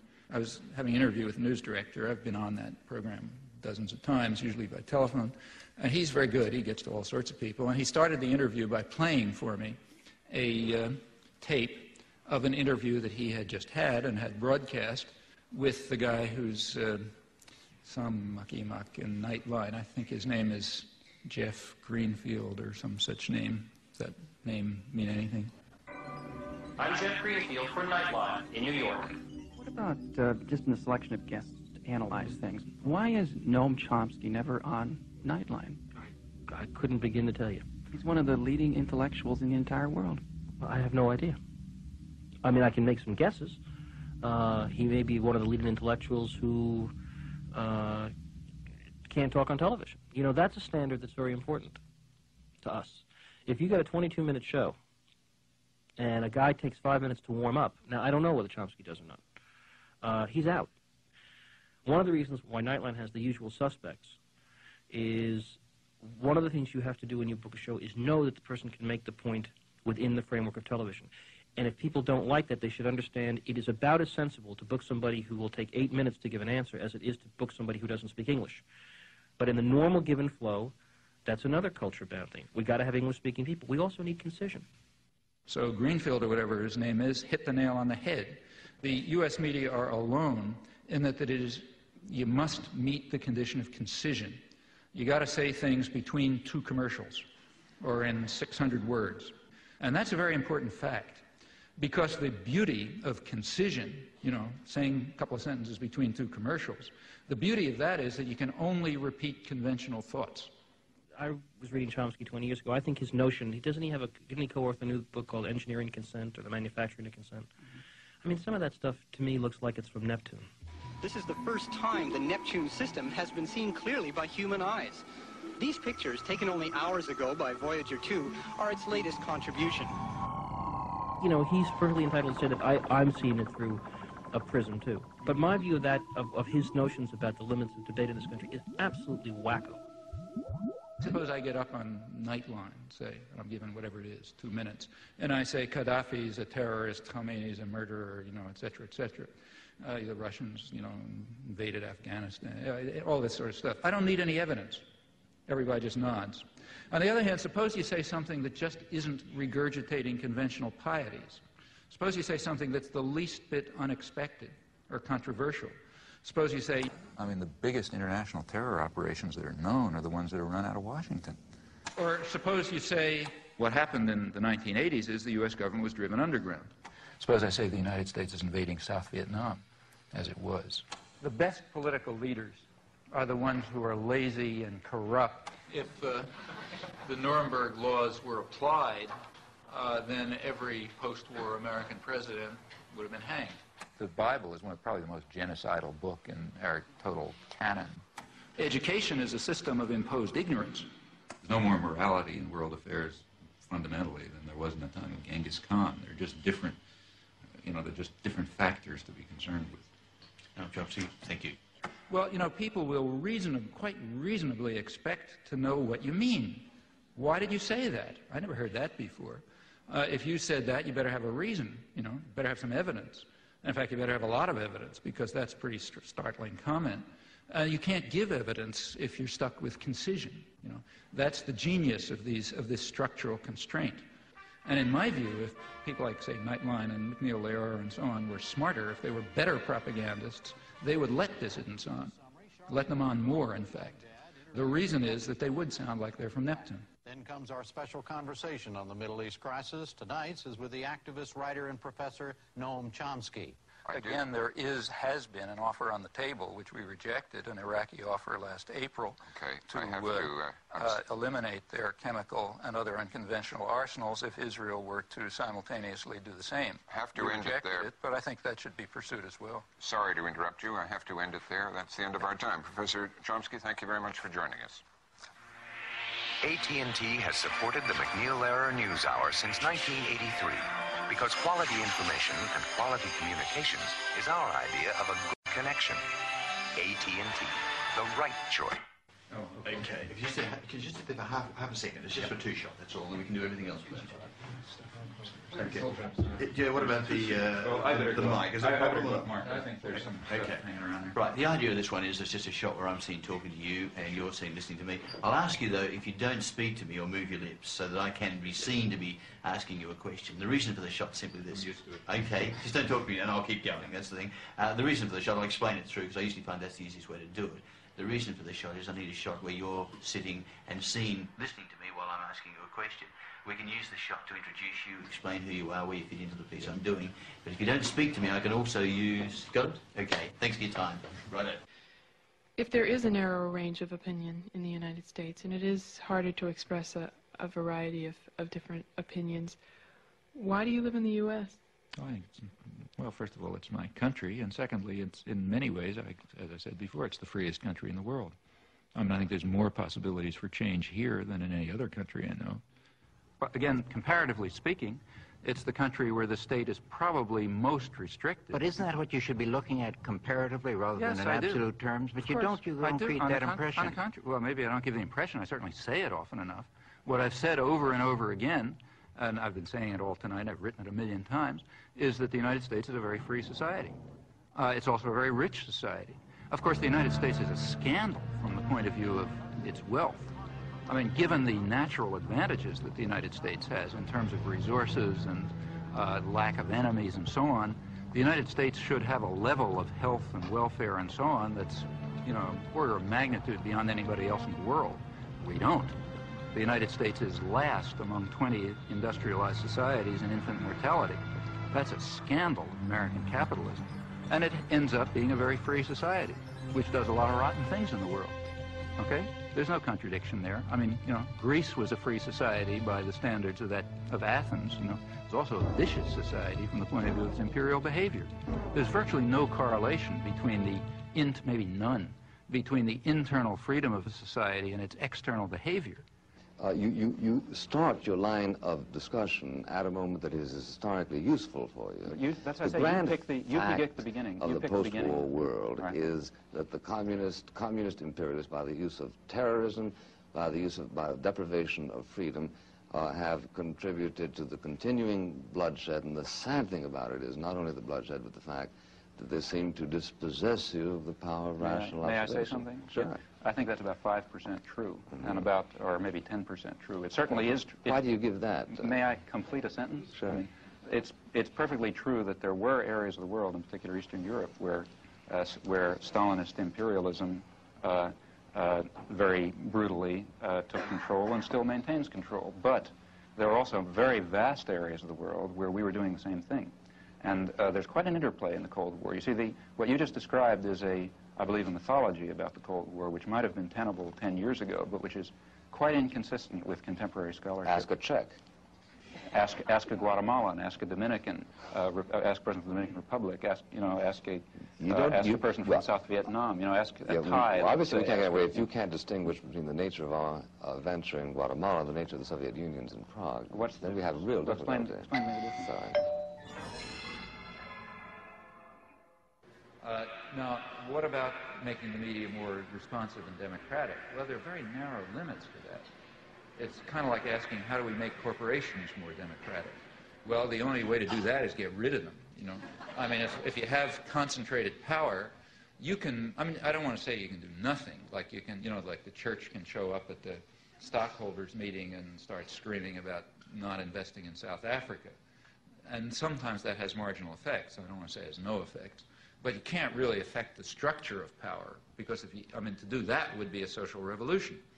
And unless you're ready for a social revolution, that is, power is going to be somewhere else, the media are going to have their present structure and they're going to represent their present interests. Now, that's not to say that one shouldn't try to do things. It makes sense to try to push the limits of a system. It only takes one or two people that think they have integrity as journalists to give you some good press. See, that's important, and that goes back to something that came up before. There's a lot, there are things are complex. It's not monolithic. The mass media themselves are complicated institutions with internal contradictions. So on the one hand, there's the commitment to indoctrination and control. But on the other hand, there's the sense of professional integrity. She works alone, as her own boss, writing newspaper columns and producing radio commentaries for a hodgepodge of small clients across the country. This so-called leather-lung Texan has been firing questions at our chief executives for almost 40 years. And many a young man in this country is being disillusioned totally by his government these days. Well, this is a question which you very properly bring to the attention of the nation. It's not that we haven't been holding press conferences. I was just waiting for Sarah to come back. Mr. President, that's very nice of you, and I appreciate it. Sir, I want to call your attention to a real problem we've got in this country today. Those unique and often terrifying McClendon questions reflect her desire to dig out information. And I wanted to ask your new man what he feels of... With enough know-how and persistence, she usually gets her man. What would you do if you were in a situation where you were trying to be an honest reporter and you were worried sick about your country and you saw how sick it was, and you were facing this weak White House and a weak Congress as a reporter? What would you do? I think there are a lot of reporters who do a very good job. In fact, I have a lot of friends in the press who I think do a terrific job. I know they are, but they want to. But now what? Well, you have to first of all you have to understand what the system is, and smart reporters do understand what it is. You have to understand what the pressures are, what the commitments are, what the barriers are, and what the openings are. Like right after the Iran-Contra hearings, a lot of good reporters understood, well, things are going to be a little more open for a couple of months. So they could ram through stories that they knew they couldn't even talk about before. After Watergate. And the same after Watergate. And then, it closes up again and so on. Most people, I imagine, simply internalize the values. That's the easiest way and the most successful way. You just internalize the values, and then you regard yourself, in a way, correctly as acting perfectly freely. All right, let's get to the White House now, where I think veteran correspondent Frank Sesno could tell us a little bit about self-censorship. That inertial guidance system is always going on, isn't it? Is there any formal censorship there? Well, there's no self-censorship, Reed. If somebody tells me something, I'm going to pass it on, unless there's a particular and compelling reason not to. I can't deny that I wouldn't like to have access to the Oval Office and all the same maps and charts and graphs that the president's looking at, but that's not possible, it's not realistic, and it's probably not even desirable.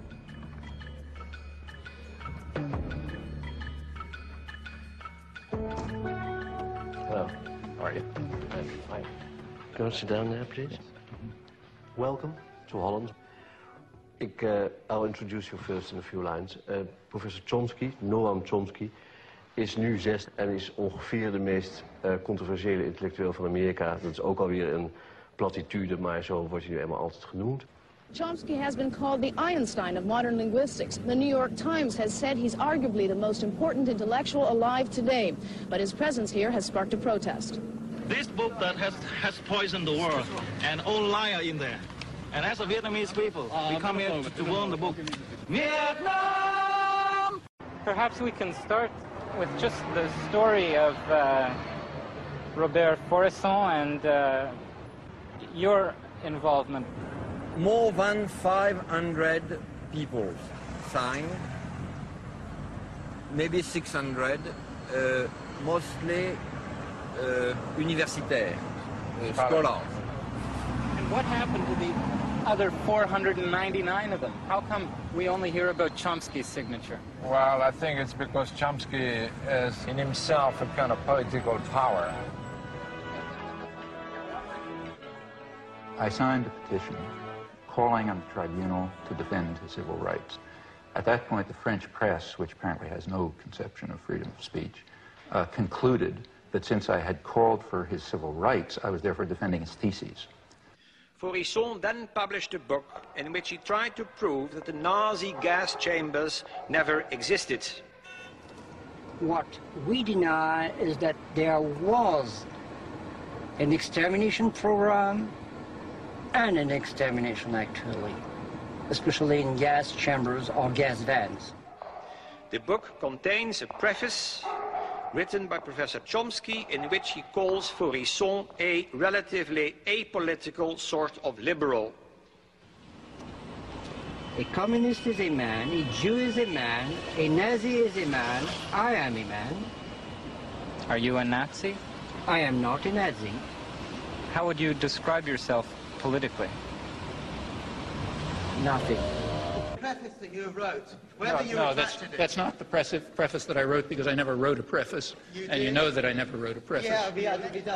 Yeah, he's referring to a statement of mine on civil liberties, which was added to a book in which Faurisson, excuse me.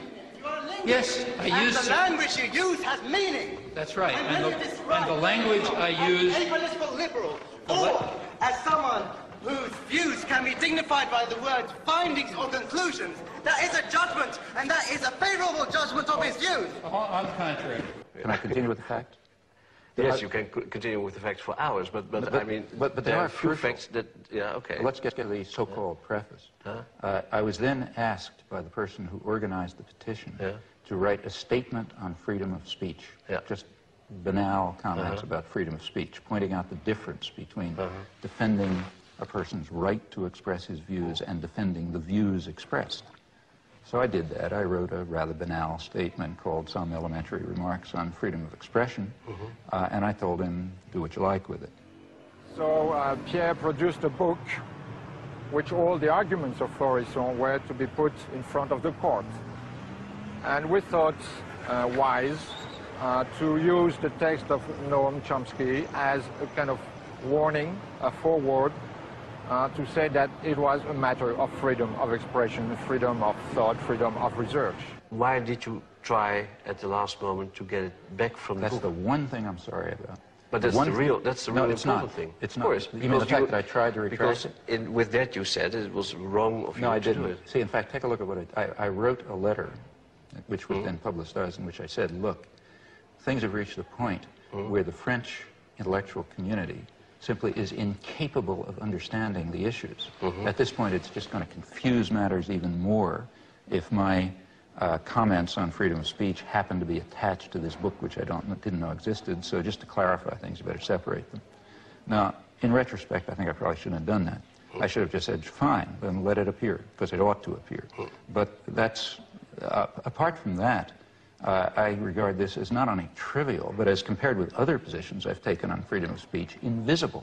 I do not think that the state ought to have the right to determine historical truth and to punish people who deviate from it. I'm not willing to give the state that right, even if they happen to But are you denying that the gas chambers ever existed? But I'm saying, if you believe in freedom of speech, you believe in freedom of speech for views you don't like. I mean, Goebbels was in favor of freedom of speech for views he liked, right? So was Stalin. If you're in favor of freedom of speech, that means you're in favor of freedom of speech precisely for views you despise. Otherwise, you're not in favor of freedom of speech. There's two positions you can have on freedom of speech. Now, you can decide which position you want. With regard to my defense of the utterly offensive, the people who express utterly offensive views, I haven't the slightest doubt that every commissar says, you're defending that person's views. No, I'm not. I'm defending his right to express them.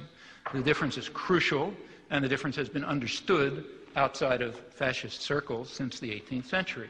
Is there anything like objectivity, or scientific objectivity, reality? As a scientist, look, I'm not saying I defend the views. Look, if somebody publishes a scientific article, which I disagree with, I do not say the state ought to put him in jail. Right? All right, but you don't have to support him right away and say, you know, I support him just for the sake of everybody saying that, you know, whatever he wants to say. Suppose this guy is taken to court and charged with falsification. Then I'm going to defend him, even if I disagree. But he wasn't taken to court. Oh, you're wrong. But when did you write the support? I mean, when he was brought to court. And in fact, the only support that I gave him is to say he has a right of freedom of speech, period. There is no doubt in my mind that the example that I gave about this story with the Holocaust did not exist is very, very typical. I'll give you another example about how much of the American press believes that Faurisson has anything to say, or any press? How much of the press in France? Since I followed... What percentage would you say? I'll tell you. Is it higher than zero? Is it higher than zero? I'll tell you. Have you ever seen anything in any newspaper or any journal saying that this man is anything other than a lunatic? I'll try to answer. I'll try to answer. I think that I just followed the case. That's a simple question. I followed the case 5 or 6 years ago, and I happened to see that Noam Chomsky was in for strong criticism, even from some of his supporters, for doing something which could be interpreted only in terms of a campaign against Israel. Going back years, I am absolutely certain that I've taken far more extreme positions on people who deny the Holocaust than you have. For example, you go back to my earliest articles and you will find that I say that even to enter into the arena of debate on the question of whether the Nazis carried out such atrocities is already to lose one's humanity. So I don't even think you ought to discuss the issue if you want to know my opinion. But if anybody wants to refute Faurisson, there's certainly no difficulty in doing so.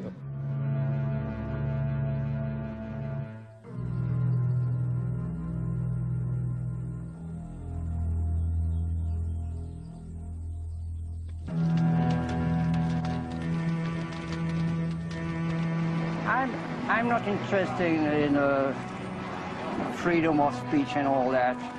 I have to win, and that's the question. And I shall win.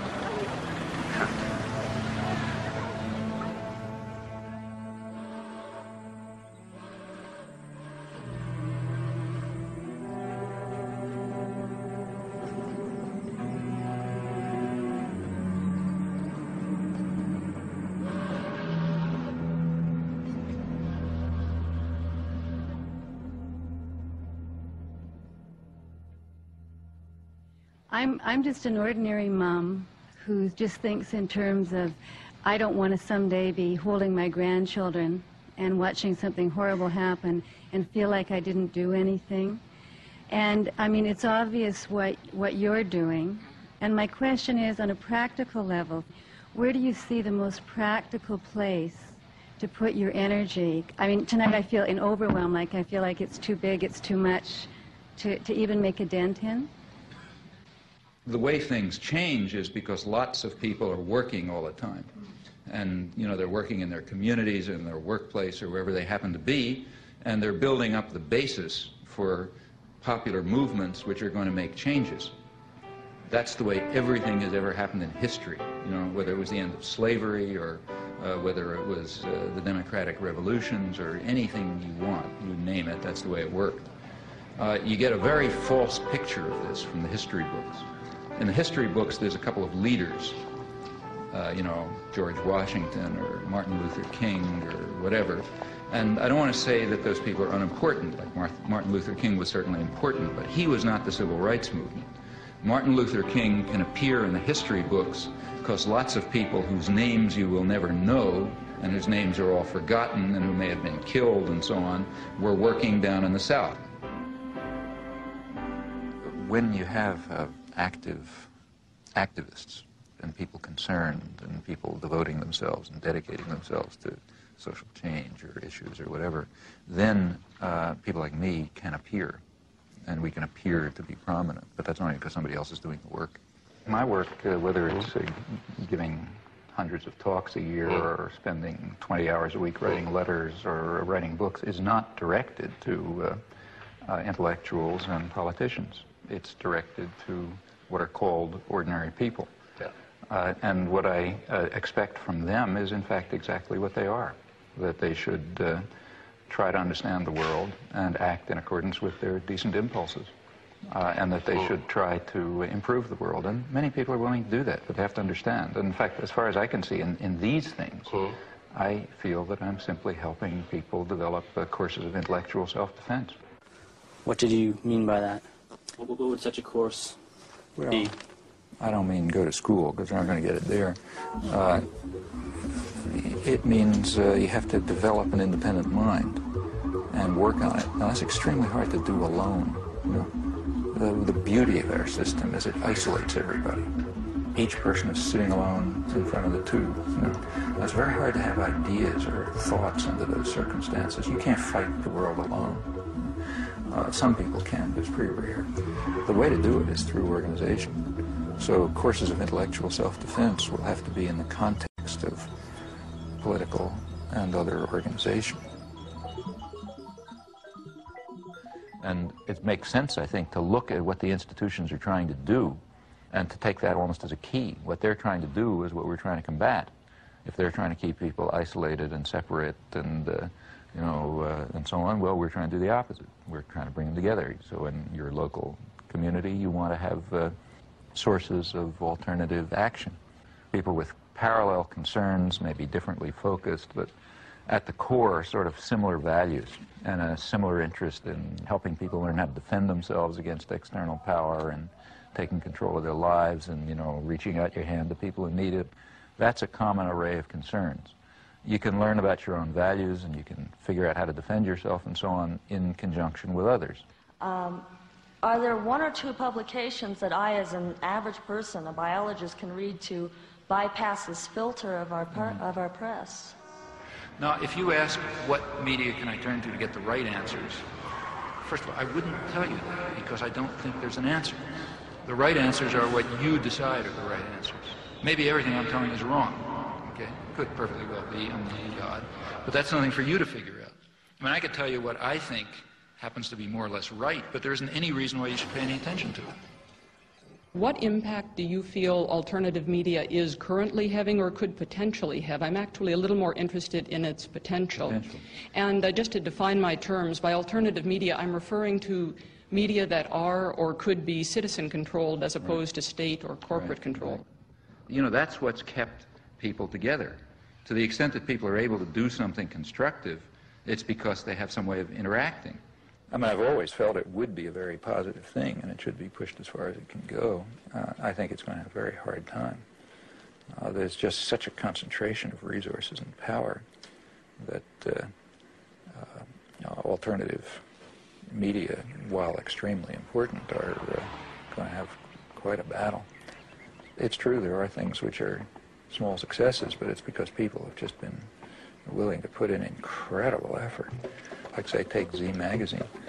I mean, that's a national magazine which literally has a staff of 2 and no resources. Tell us a little about Z Magazine, what it is and what makes it different. Go ahead. Go ahead. Thank you. We just wanted to do a magazine that would address all the sides of political life: economics, race, gender, authority, political relations.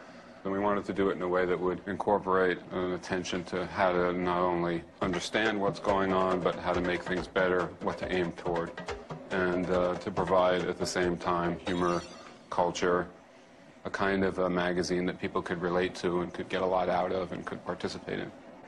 And what we wanted to do, which we didn't think was provided by the existing magazines, was to give it a real activist slant so that it could be very useful to the variety of movements in the country. And we just felt there wasn't a magazine that reflected that inspired people and that gave people sort of a strategy and perhaps even a vision of how things could be better.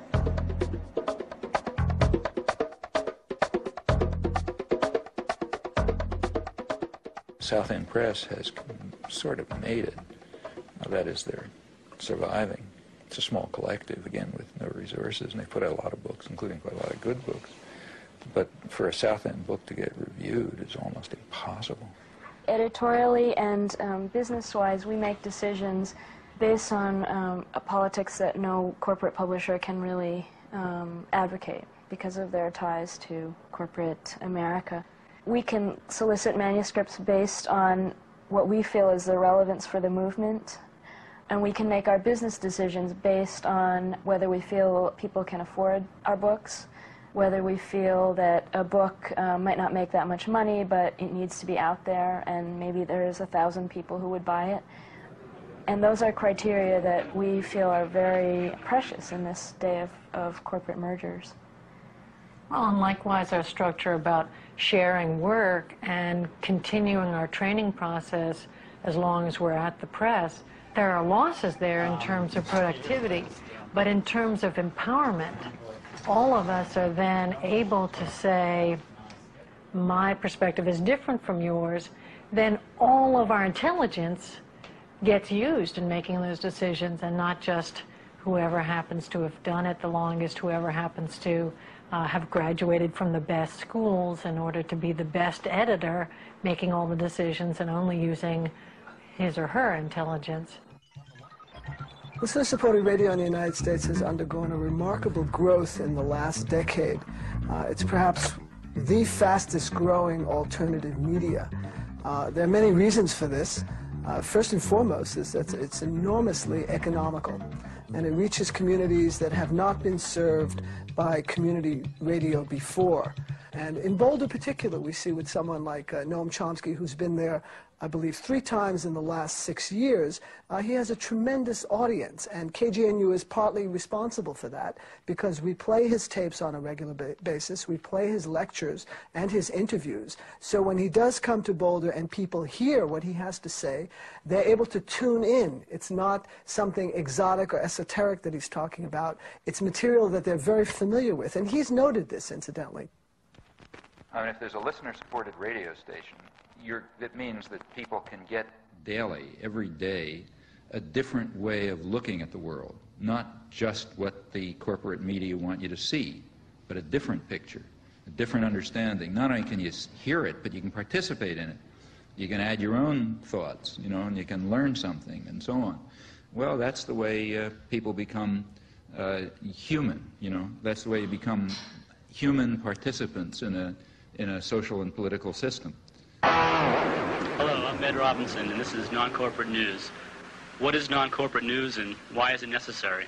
I didn't want to just show another film at a library or something.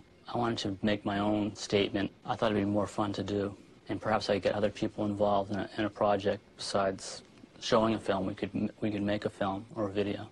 The local cable station's hooked up to 3 communities, Lynn, Swampscott, and Salem. So that's 30,000 people. Or 30,000 homes, I'm not sure, but I'm sure a lot of people will see it, and it'll be the kind of people who don't go out to see a film. It'll go right into their houses, so if they're flipping through the channels, they might be able to get a completely new idea of the world.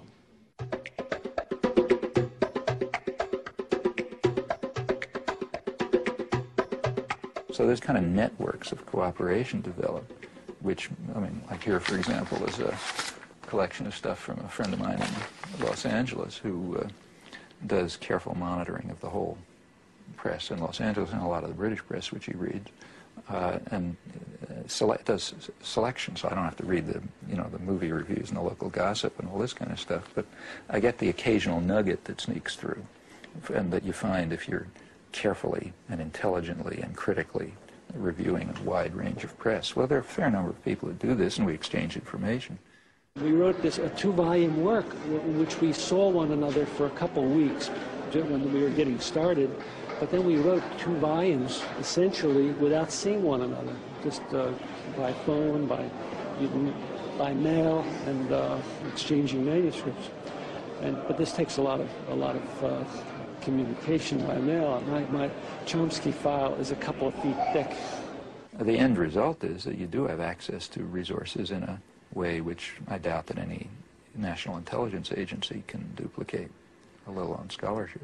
So there are ways of compensating for the absence of resources. People can do things. Like, for example, I found out about the arms flow to Iran by reading transcripts of the BBC and by reading an interview somewhere with an Israeli ambassador in one city and reading something else in the Israeli press. Now, okay, the information is there, but it's there to a fanatic, you know, somebody who wants to spend a substantial part of their time and energy exploring it and comparing today's lies with yesterday's leaks and so on. That's a research job. And it's, you know, it just simply doesn't make any sense to ask the general population to dedicate themselves to this task on every issue. I'm not given to false modesty. There are things that I can do, and I know that I can do them reasonably well, including analysis and, you know, study, research. I mean, I know how to do that sort of thing, and I think I have a reasonable understanding of the way the world works as much as anyone can. And that turns out to be a very useful resource for people who are doing active organizing, trying to engage themselves in a way which will make it a little bit of a better world. And if you can help in those things or participate in them, well, that's, you know, that's rewarding. I wonder if you can envision a time when people like myself, again, the naive people of this world, can again take pride in the United States. And is that even a healthy wish now? Because it may be this hunger for pride in our country that makes us more easily manipulated by the powers that you talk about.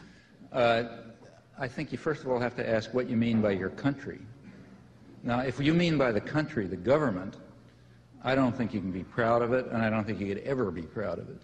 Or could you be proud of any government? It's not our government, you know. And you shouldn't be. States are violent institutions. The government of any country, including ours, represents some sort of domestic power structure, and it's usually violent. States are violent. The easy thing to do, you know, you come home from work, you're tired, you've had a busy day, you're not going to spend the evening carrying out a research project. So you turn on the tube, and say, it's probably right. Or you look at the headlines in the paper, and then you watch the sports or something. And that's basically the way the system of indoctrination works. Sure, the other stuff is there, but you're going to have to work to find it. Modern industrial civilization has developed within a certain system of convenient myths. The driving force of modern industrial civilization has been individual material gain, which is accepted as legitimate, even praiseworthy, on the grounds that private vices yield public benefits in the classic formulation. Now, it's long been understood very well that a society that is based on this principle will destroy itself in time. It can only persist with whatever suffering and injustice it entails, as long as it's possible to pretend that the destructive forces that humans create are limited, that the world is an infinite resource, and that the world is an infinite garbage can. At this stage of history, either one of two things is possible. Either the general population will take control of its own destiny and will concern itself with community interests, guided by values of solidarity and sympathy and concern for others, or alternatively, there will be no destiny for anyone to control. As long as some specialized class is in a position of authority, it is going to set policy in the special interests that it serves. But the conditions of survival, let alone justice, require rational social planning in the interests of the community as a whole, and by now that means the global community. The question is whether privileged elites should dominate mass communication and should use this power as they tell us they must, namely to impose necessary illusions, to manipulate and deceive the stupid majority and remove them from the public arena. The question in brief is whether democracy and freedom are values to be preserved or threats to be avoided. In this possibly terminal phase of human existence, democracy and freedom are more than values to be treasured. They may well be essential to survival.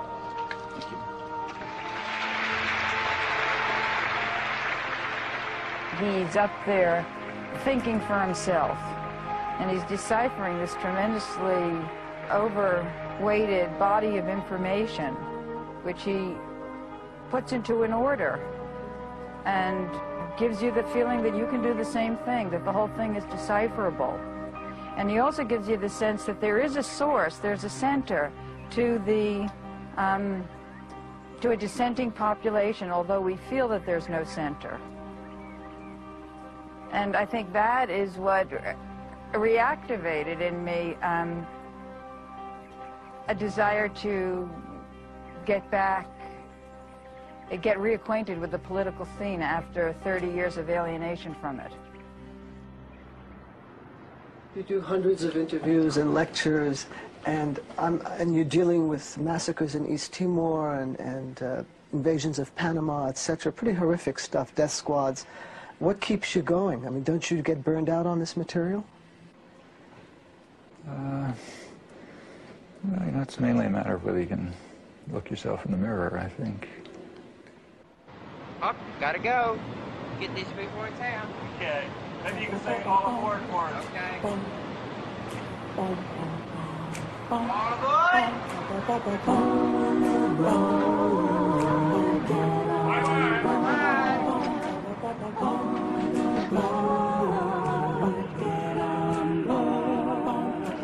There's a train going somewhere down the track. The people who ain't ready better slip in back. This train has been running since time began. It's running on the love of your fellow man. All aboard. Good to see you. Just hit the microphone. Thank you. Bye, Canada. Goodbye, Canada.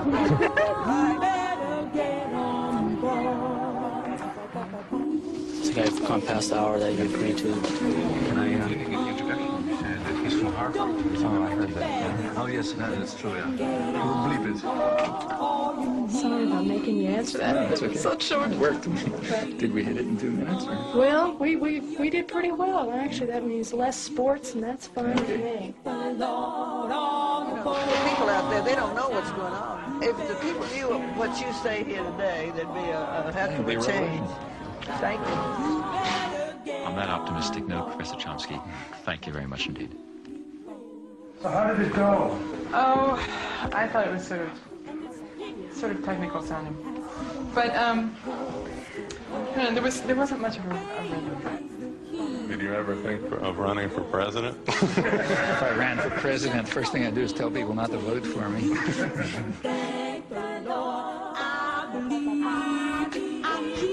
This guy's got to go home. He really does. Yeah. And people still believe that the Celtics lost in the World Championship.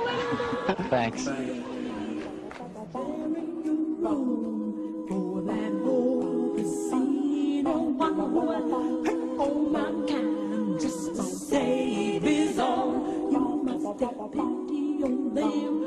Because their chances grow thin, but there won't be no hiding from the kingdom's throne.